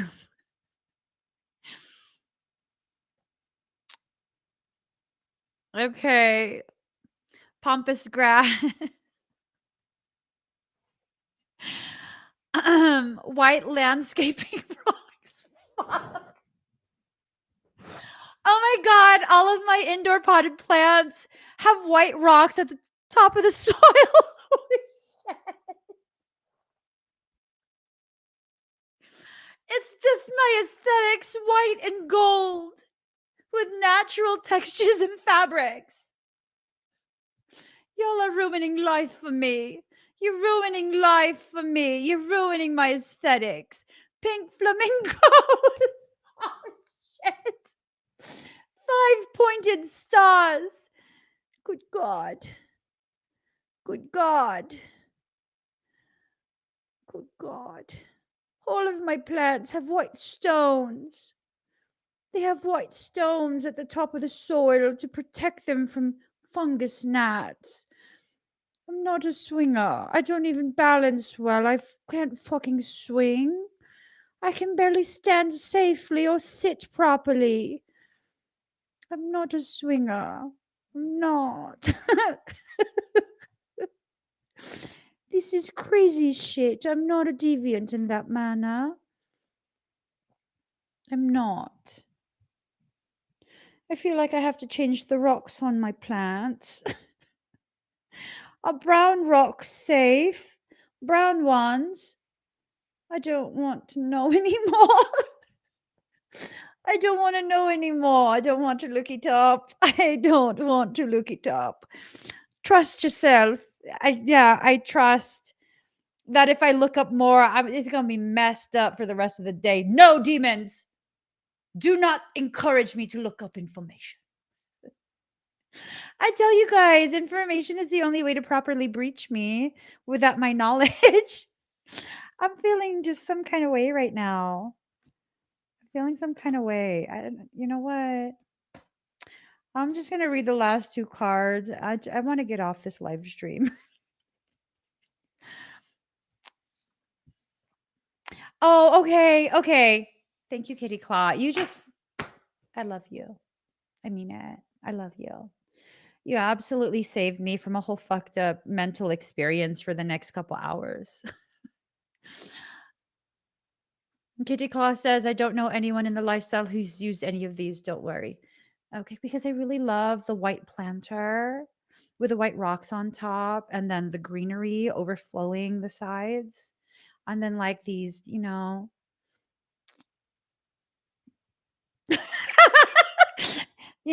with like the natural woods and stuff like that. That's my aesthetic. That's my aesthetic. Um You might want to tell your daughter, Lisa. Sacred Fool in reverse. Play no fool for no one. Ever. Play no fool for no one. Okay, I put my It makes me feel jovial when I feel like a little gnome. I feel like a little gnome. All right, receiving in reverse. Soul is snitching you out. It's saying that you're refusing to receive again. Again. You got to stop doing that. This is a period that's going to really lead to like a whole nother level of wish fulfillment. What do you want? What do you want? Because I don't know, it feels like life is telling you to tell it what you want so it could give it to you. You know what I'm saying? I think this is like the cusp, and I'm being absolutely serious here, the cusp of an ultimate wish fulfillment cycle being started. And if you're going to reject this cycle, go on then. Go on then. Reject it. Reject it. Push away the very opportunity you're being given to create a life of just ultimate abundance. Go on then. Reject it. Reject it. That's what you always do to yourself. I'm calling your ass out. That's what you always do to yourself. Go ahead, do it again. Do it again. And then after the fact, after you see everything, because now you've missed the opportunity and now you're seeing like, I should have. Yeah. Then beat yourself up so you can start another cycle of let's see how much hurt I can inflict upon myself.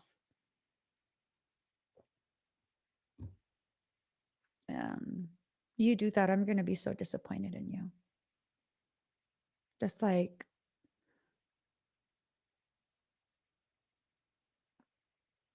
I'm aware that in many ways, after someone has received tremendous love and encouragement from a person like me, the most hurtful thing that they can experience with me is me being disappointed in them. Because it's not that you fucked up, it's just that I'm disappointed. It was right there. It was right there. It was literally right there for you. All you had to do was relax your hand if it was already being put in your hand. But you had to do all of this that you always do to yourself.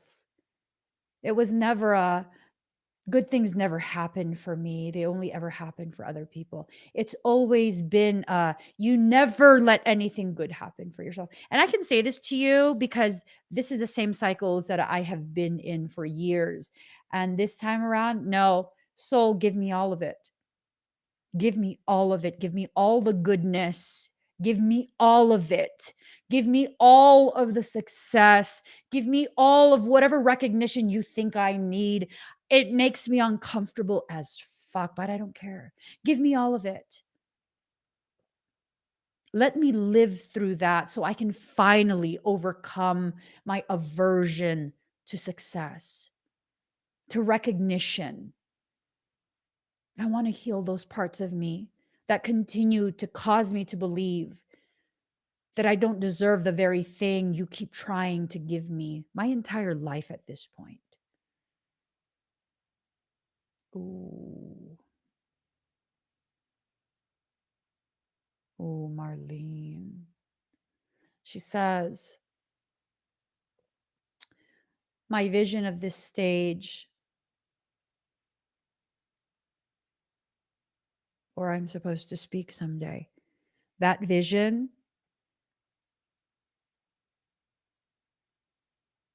I never had to wait for that. That's something that has always simply been waiting for me to come to terms with, to accept, to allow, to flow with.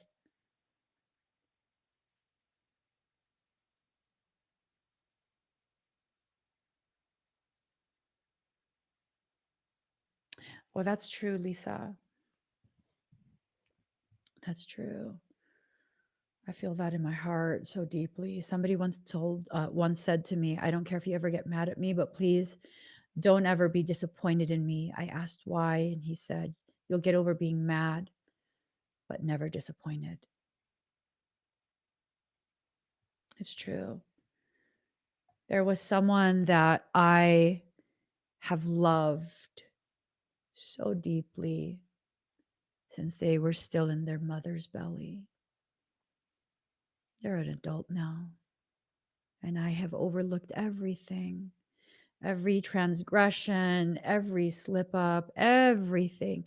Always, always, always, ever only encouraging, defending, trying to provide for.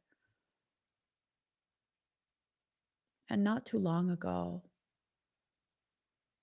for the first time in their entire life, they're an adult now, right? I felt so disappointed.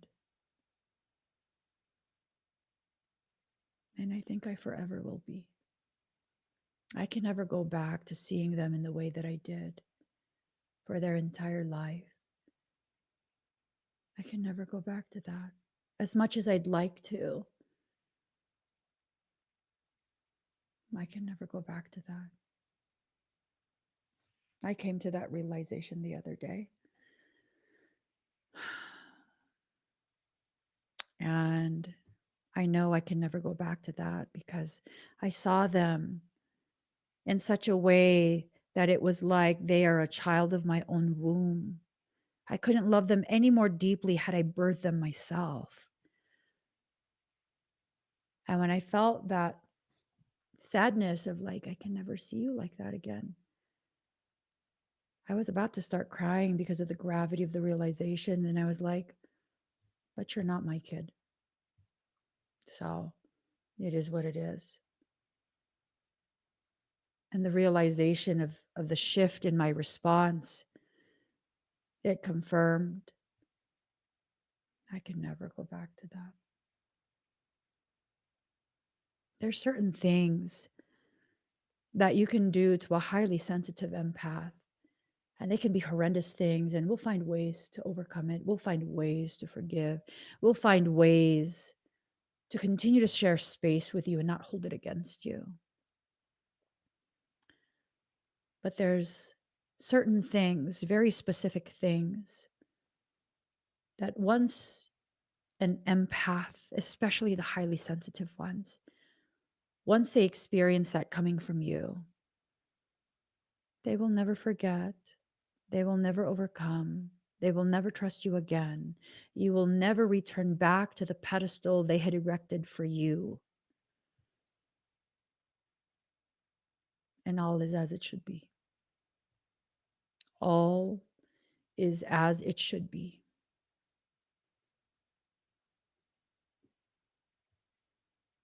Because you know what? When you're someone who has the patience to overlook so much, to never condemn,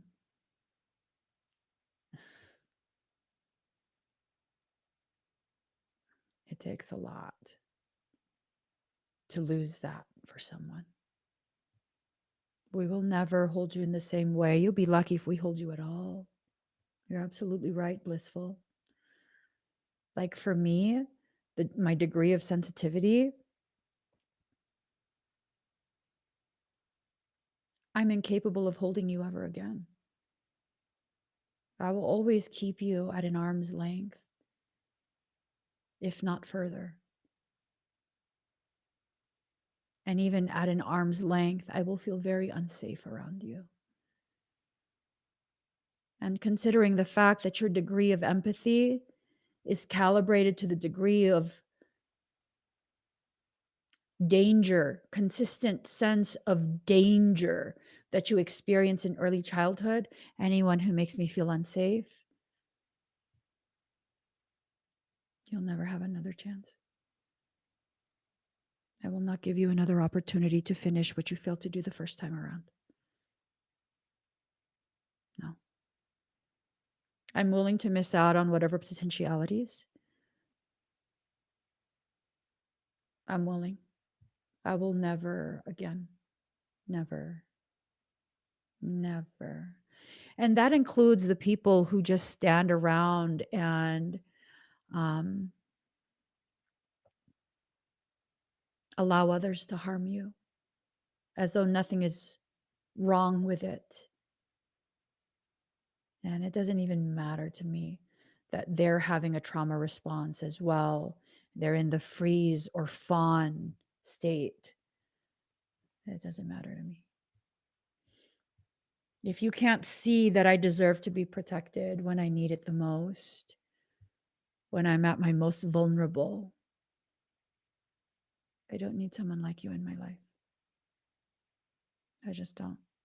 I used to be like, oh no, don't involve. I mean, they didn't do anything to you. It's not their fault that someone else did blah, blah, blah to you. Not these days. I'm going to show you guys something. This is from this morning. I had to wait.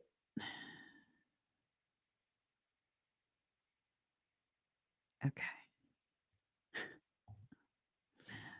Hold on. I got to show you this. This is what I kind of woke up to. Well, I woke up super early and then I went back to sleep. And then my husband woke up. So he was awake without me. And then I was still groggy. And then my phone dings. And I'm just like, what is that? And it's this. Hold on. It's coming. All right. Okay, guys. And look at this. Look at this. Okay. Let me organize this properly. Okay. Here goes. Here goes, right? So I had sent this video to my husband.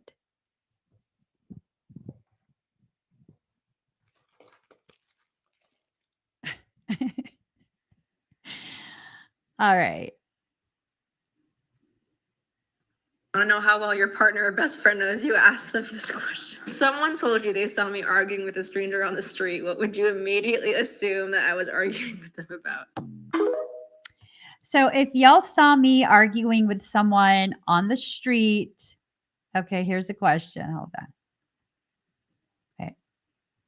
Okay. If someone told you they saw me arguing with a stranger on the street, what would you immediately assume I was arguing with them about, right? And so I'm like, I'm cracking up. I send this to my husband, and he finally watched the video. And so he responded this morning. This was his response.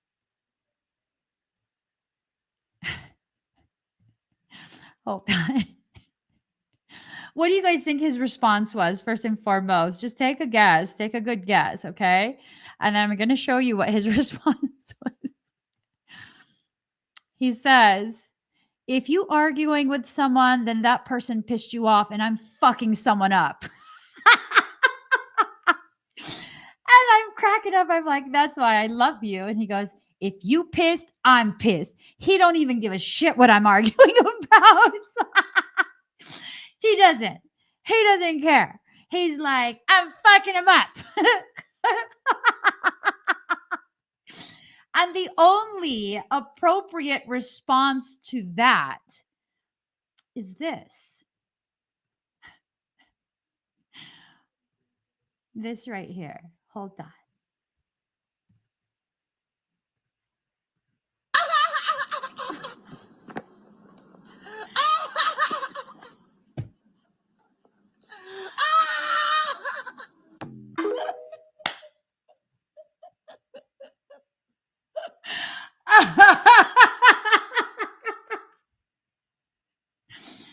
That's the only appropriate response. He started my day in a good way. In a very good way. He did that. He did that.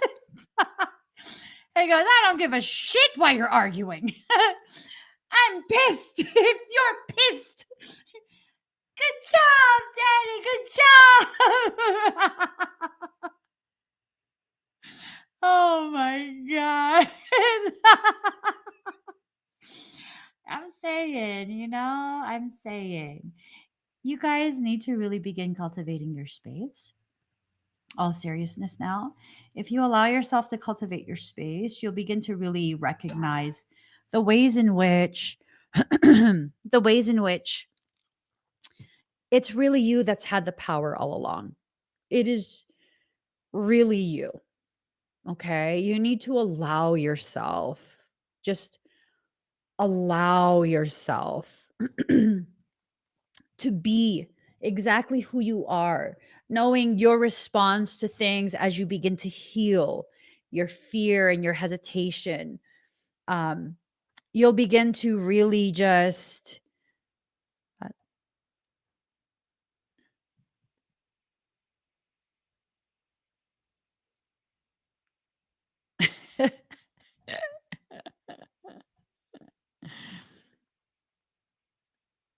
hold on.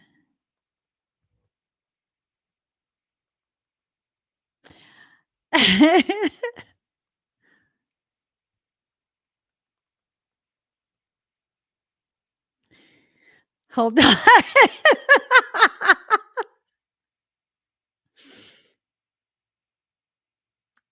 So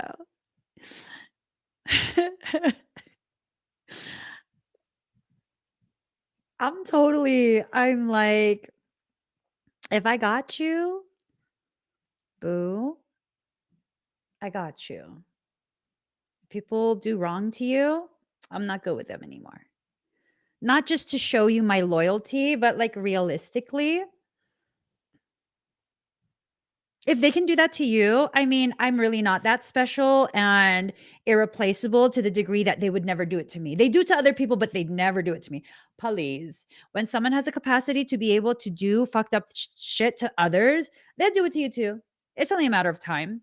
When you outlive your purpose, when you outlive the benefits that they deemed to be able to reap from your presence, they'll do it to you too. That's just what I've seen human behavior be. That's what I see. That's what I see. You know, I had this friend. We're obviously not friends now. And like, they're much more mature than I am, much older. And I was under the impression that we were like forever friends and stuff. The Delulu sometimes, the Delulu. My level of Delulu is sometimes just incomprehensible. But so yeah, they have an adult daughter who literally is like my twin, right? Um like our mannerisms, our mindset, all of that. We're just so similar. And this daughter is an adult. So I'm kind of like placed in the middle point between the friend and the daughter. So I would see the daughter as like I'm her big sister. And I could totally see the different ways in which we are so just freakishly similar.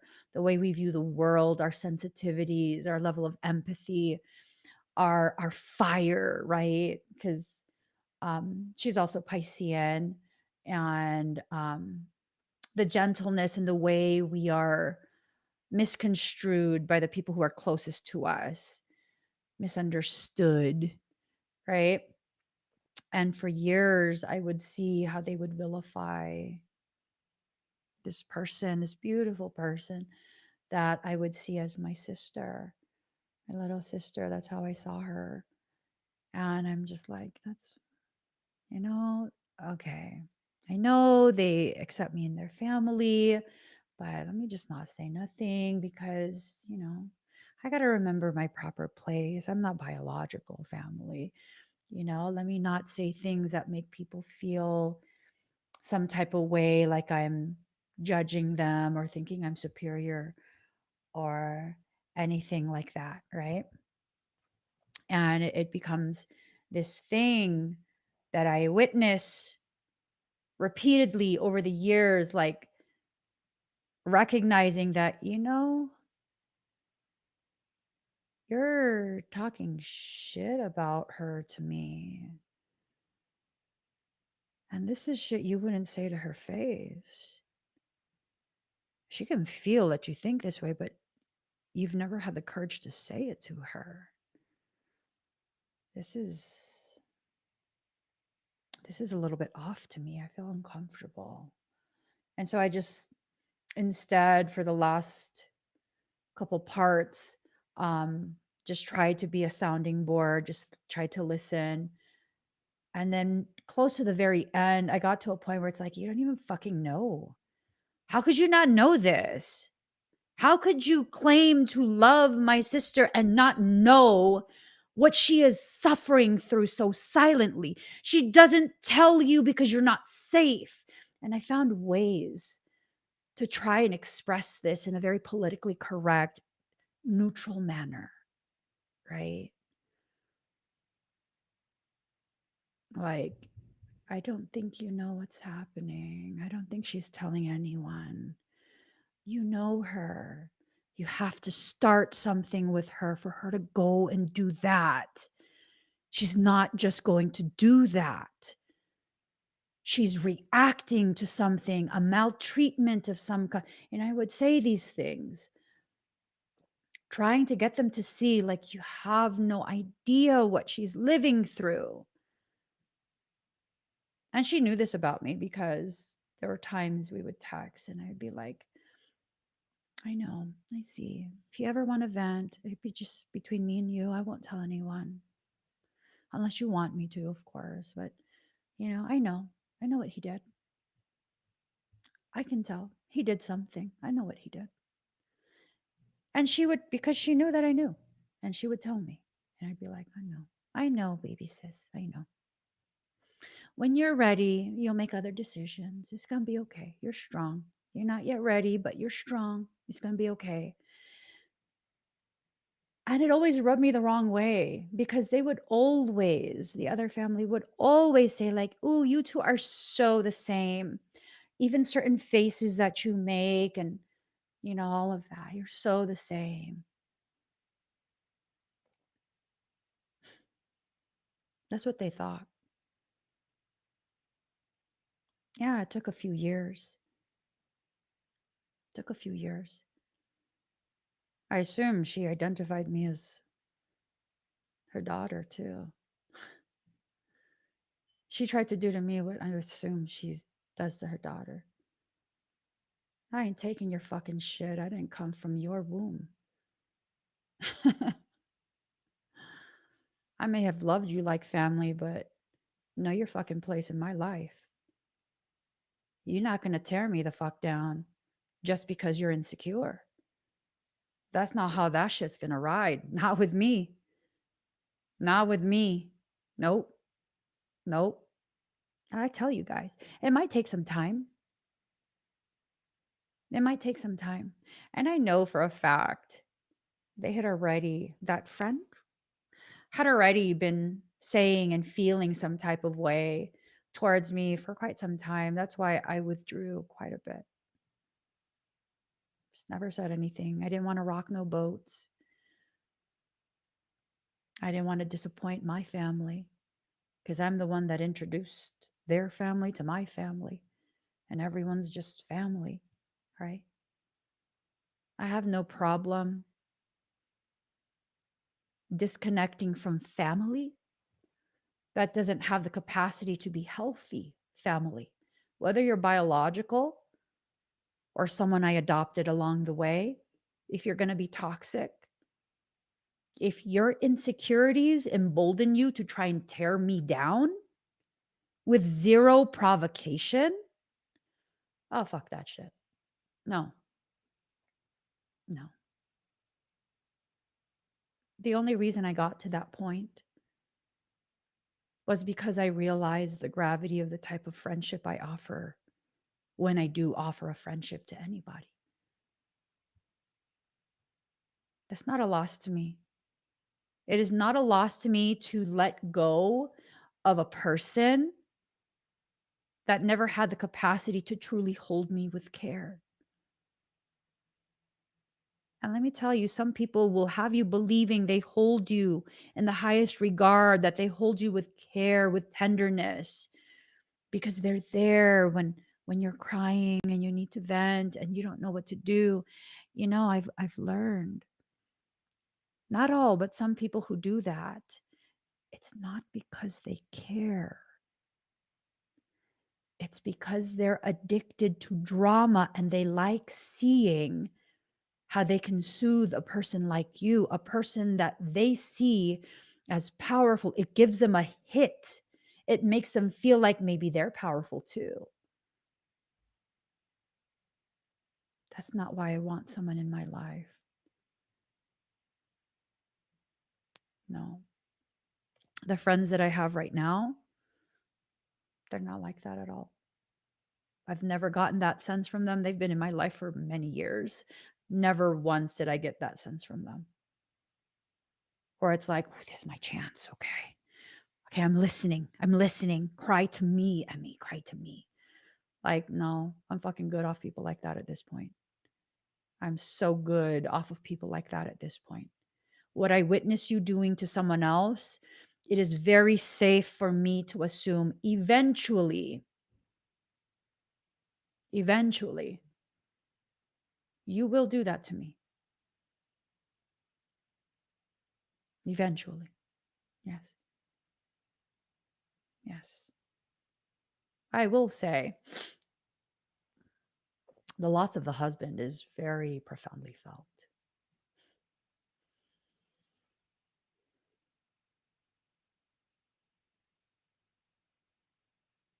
That was a loss.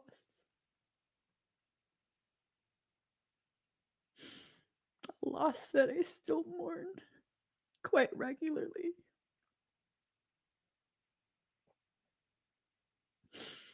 Because he was genuinely always concerned. And I always felt so deeply loved. And I always felt so protected and cared for. But I would never ask him to choose.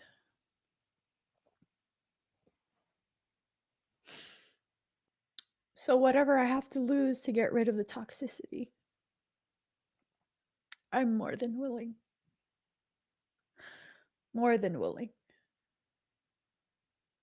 And yeah, that's probably a loss that's going to sting my whole life. I will never unblock, though. No. Because to do that would be to give access to me again by the ones who shouldn't have access. So I lost a baby sister and I lost an adopted dad. It's okay. I'll keep loving them silently from afar. I will never hold against them the actions of someone else. Never. They had no control over that. They had no say in that. They had nothing to do with that. I will always, always, always love them. Always. But my peace is non negotiable. It is non negotiable.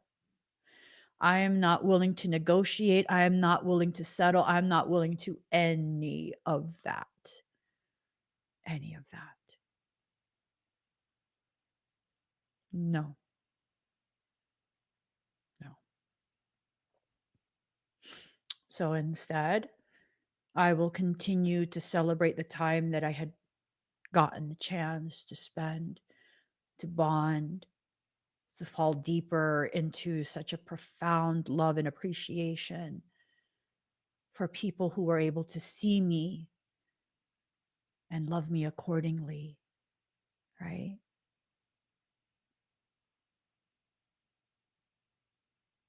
But again, when I detect that they could be something used as a pathway to disrupt my peace by those who can't see me, but are simply covert about it, oh no. They have to be left outside the gate walls. They just do. And I don't know if maybe they enter my thoughts so often because they're thinking of me, or if it's me thinking of them. Regardless, whenever they enter my thoughts, I just send as much love as I possibly can and hope they know none of this had anything to do with them. And their absence in my life is so deeply felt.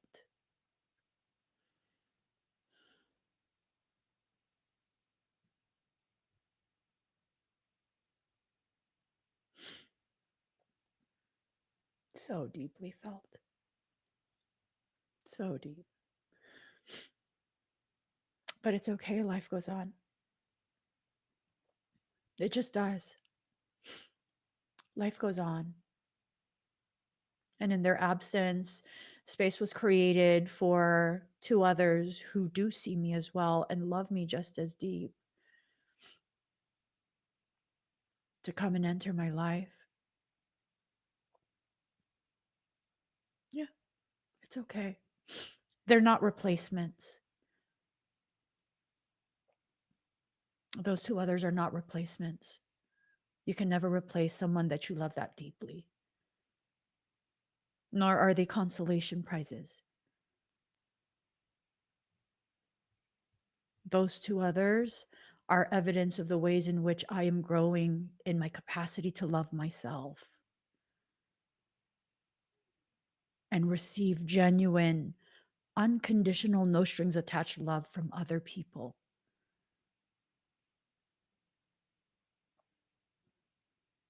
Something profound is happening in the world.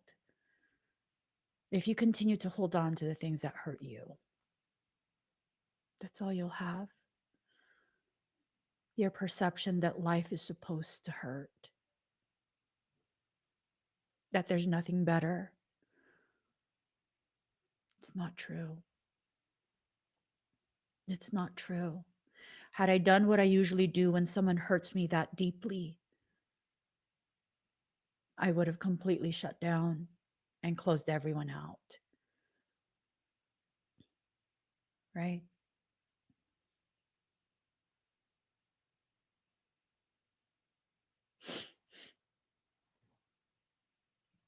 But I didn't. Why?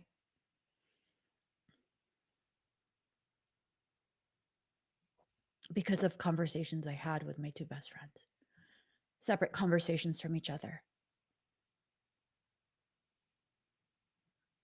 The first one was one of them telling me, "You can't tell me not to love you." And I'm noticing a pattern. When someone hurts your feelings, you apply that to everyone else and you close everyone else off. I didn't do anything to you. And I needed to hear that.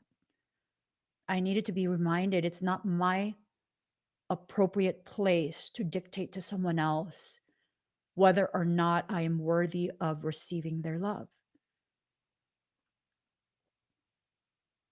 And then the other conversation, my other best friend said, "I don't fucking understand."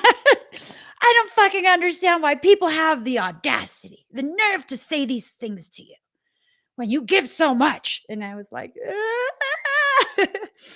Because I needed to hear that too. And it gave me a full view of what was happening, an understanding of the ways in which I prevent my growth. I prevent the expansion of my awareness of my personal power over my personal journey. And so, you know what I did? Thankfully, those conversations came in the order that they came in, because that second conversation made me feel like, you know what? This fucking bitch wants me to think that I can't do this shit without you. Fuck you. Watch me launch a whole fucking church and nonprofit in your absence. Fuck you. And so I did. I did. I did just that. And initially it was a big fuck you. And then it became a fuck you to my cycles of self-sabotage and using life circumstance to justify my desire to sabotage my own process. Because really, it was never about someone else. It was all about the ways in which other people are reflections of the parts of me that I am so good at ignoring and partitioning off.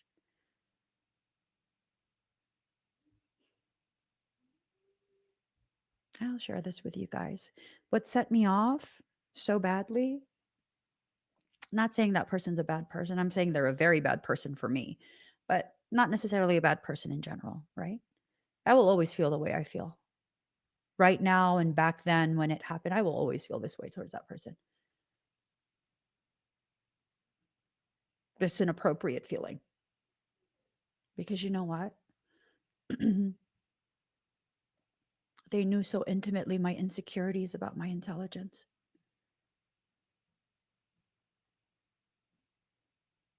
They knew that so deeply.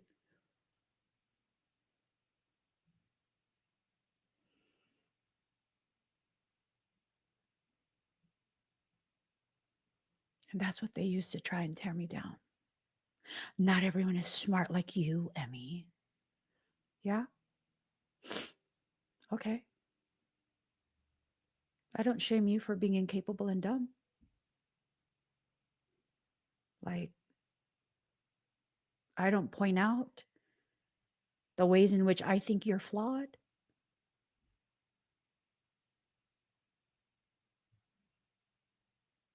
So, what was that about? That was an invitation from soul. Beyond a circumstance with a human being, that was an invitation from soul to become rebellious to my own insecurities about my intelligence and capacity. Capacity. Marlene's talking about compassion for self. So, capacity. Capacity within the compassion. Compacity. Oh yeah, no, I don't foresee any other of my friendships ending anytime in this life because there's no more people like that exist within my circle. None.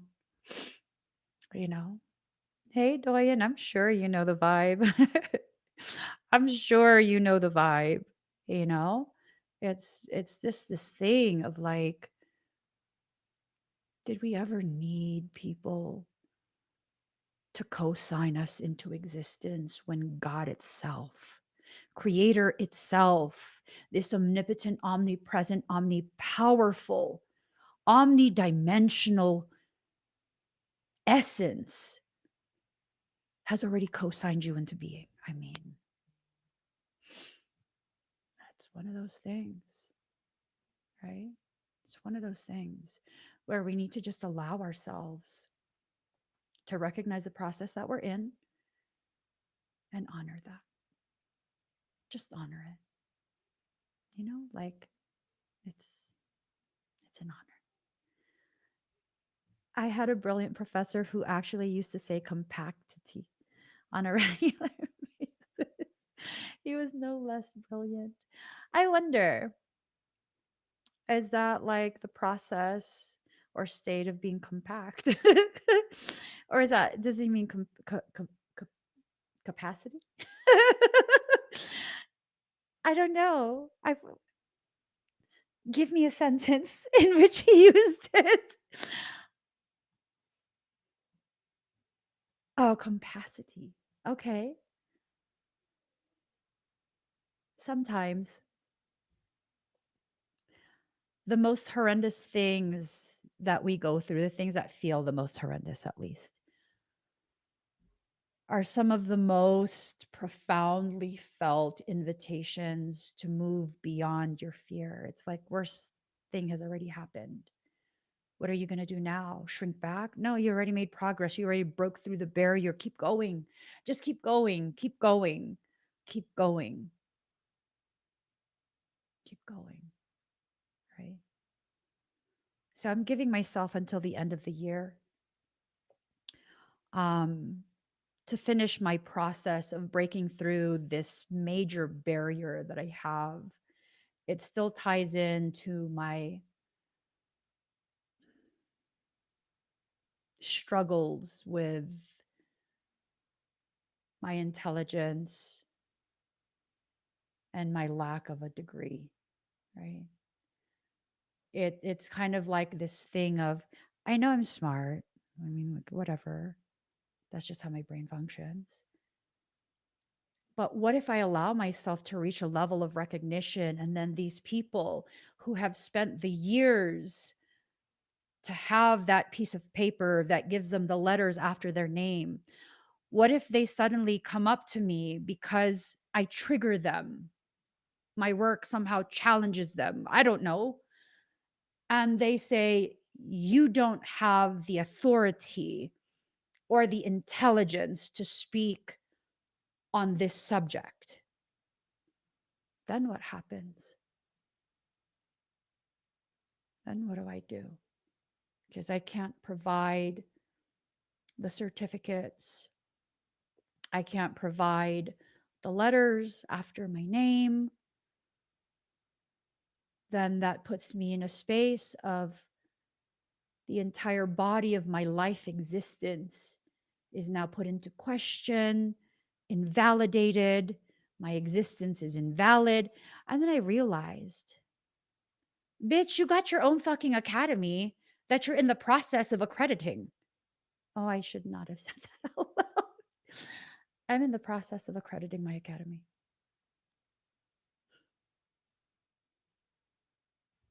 Print your own fucking certificate. Print that out. Print that out.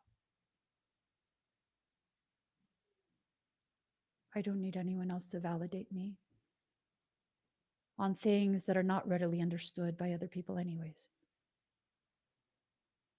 All right.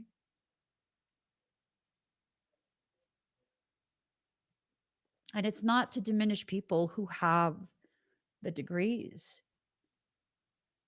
That's not what I'm talking about. I'm talking about the ways in which I still allow programs to run latent in the background, programs from my own culture that tell me I carry no worth until a governing body validates that, right? Oh my God. I've considered it. I've considered it. I've also, I'll put the comment on the screen. I've considered going back and because it's not for a lack of capacity or capability to earn a degree, right? I just don't like to comply. I don't like to comply. So I considered doing that. I've also considered submitting myself to actual clinical testing, like licensed psychology professionals, um, even neurologists. Like for a time, I was looking for neurologists who would be interested in mapping my brain and seeing the areas of my brain that fire up when I reach specific frequency bands, when I do specific processes, documentation of um, my brain function when I actually fractionate consciousness and do bilocation. Just all sorts of different things. Because I already have a very robust body of medical diagnostics for quite a few clients, pronounced cases, documented medical conditions. And so I've done that. That's why I guess I could breathe a little bit easier while still being in a state of semi disbelief, right?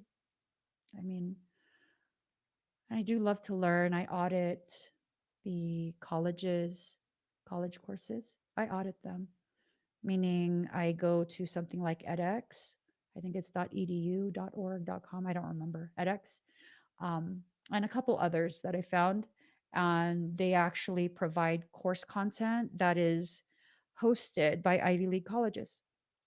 And you could audit that for free, or you could pay like $50. And it's a mastery thing. They'll give you a certificate if you master the course content. So microbiology, biochemistry, physics, things like that. I audit quite a few different types of classes. The thing college taught me was how to be more organized, prepared, thorough, and precise. I was able to apply so many things to my business from everything I learned. I haven't looked at it from that degree, but from that angle.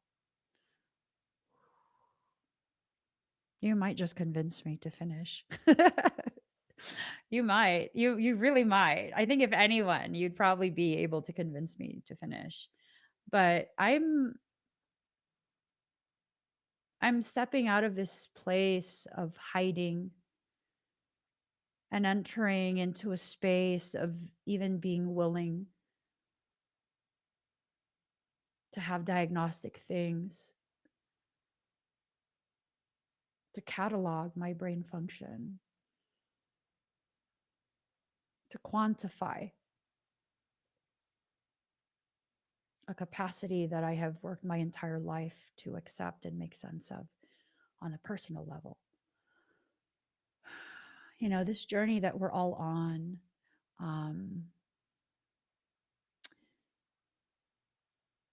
it's something that can be so profoundly beautiful, like so profoundly beautiful.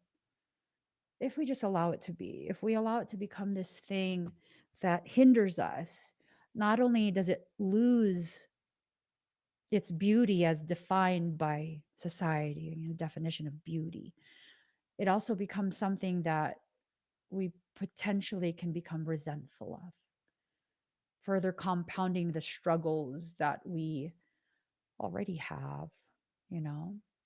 I've done them. I got my intro to neuroscience from Harvard. Hey, me too. I'm telling you, That's why we vibe. I think we probably took the same course because that's where I got mine too. Love it. Oh my gosh. Love it. Um you guys, I got to get going. You know, allow yourself to process the intensity of the emotions today. That extremely elevated band of consciousness that's kind of infusing into the planetary templates at this point, the energetic pathways of the world. It's going to cause a lot of thoughts and emotions to rise up. This live stream has been an emotional roller coaster for me. Just an emotional roller coaster. It's like full Piscean energy on display. Full all the way through to the core. And it's okay because these are things that I think, short of being immersed in an environment so sacred, this space that you guys hold for me to process life in general, right? Um, I think short of that, I wouldn't be able to feel as deeply and process as thoroughly the things that are needing to be integrated over the next few weeks. Because all of the things that came up today, things that I shared from my own personal journey, these are things that I'm recognizing right now, quite possibly for the first time. These are things that I think have been delaying, hindering the progression, slowing down the process that I've already been in, right? And no, we don't need to rush through it, but we do need to make sure we show ourselves enough compassion to not make things harder than they need to be. And I say that with a recognition and acknowledgement of, with the way I function, and many of you can probably relate, until after the experience has concluded and I'm in the process of actively integrating what I've learned. I tend to not even realize there were other options available to me as I was going through it. It is like a given that everything I go through, I will go through by way of worst case scenario, hardest path possible. And it's not because I'm punishing myself. It's because with the increase in adversity and challenge, there is an amplification and elevation in the potentiality being tapped into. And it's okay. It's okay. I just need to make sure that I always remember to be gentle with myself, especially when I think I am the least deserving of gentleness. So be gentle with yourselves. Allow your process. Give this video a thumbs up. If you guys want to partake in today's protection ceremony, there's going to be a lot of different things available. If you click on this QR code or in the comment, the link in the comments, you can see exactly what I have available and you can choose whatever it is you feel drawn to. People often ask me, what should I pick? I mean, which one? Whatever you're drawn to, whether you understand what it is or not, if you are drawn to it, there is a reason. There's a reason. And if you're not able to participate in today's expedites, come through anyways. I'll be live around 5 p.m. Pacific Standard Time. Come through, come onto my channel. I'm doing a free fire ceremony for everyone. Y'all know how it works. They'll know how it works. You don't have to buy things to be part of this community. Okay? So give this video a thumbs up. If you haven't already subscribed, please do subscribe, turn on your notification bells, find me across social media. I'm going to try and go live on TikTok for a little bit after this. I just realized I haven't eaten breakfast, so I need to go eat. But I'm going to try and go live on TikTok before I come back on here to go live for the expedites. Oh my God, maybe I should just take a nap. Forget eating, forget TikTok, forget everything. Just take a nap and be refreshed. We'll see. We'll see. But I love you guys, and I'll see you again very, very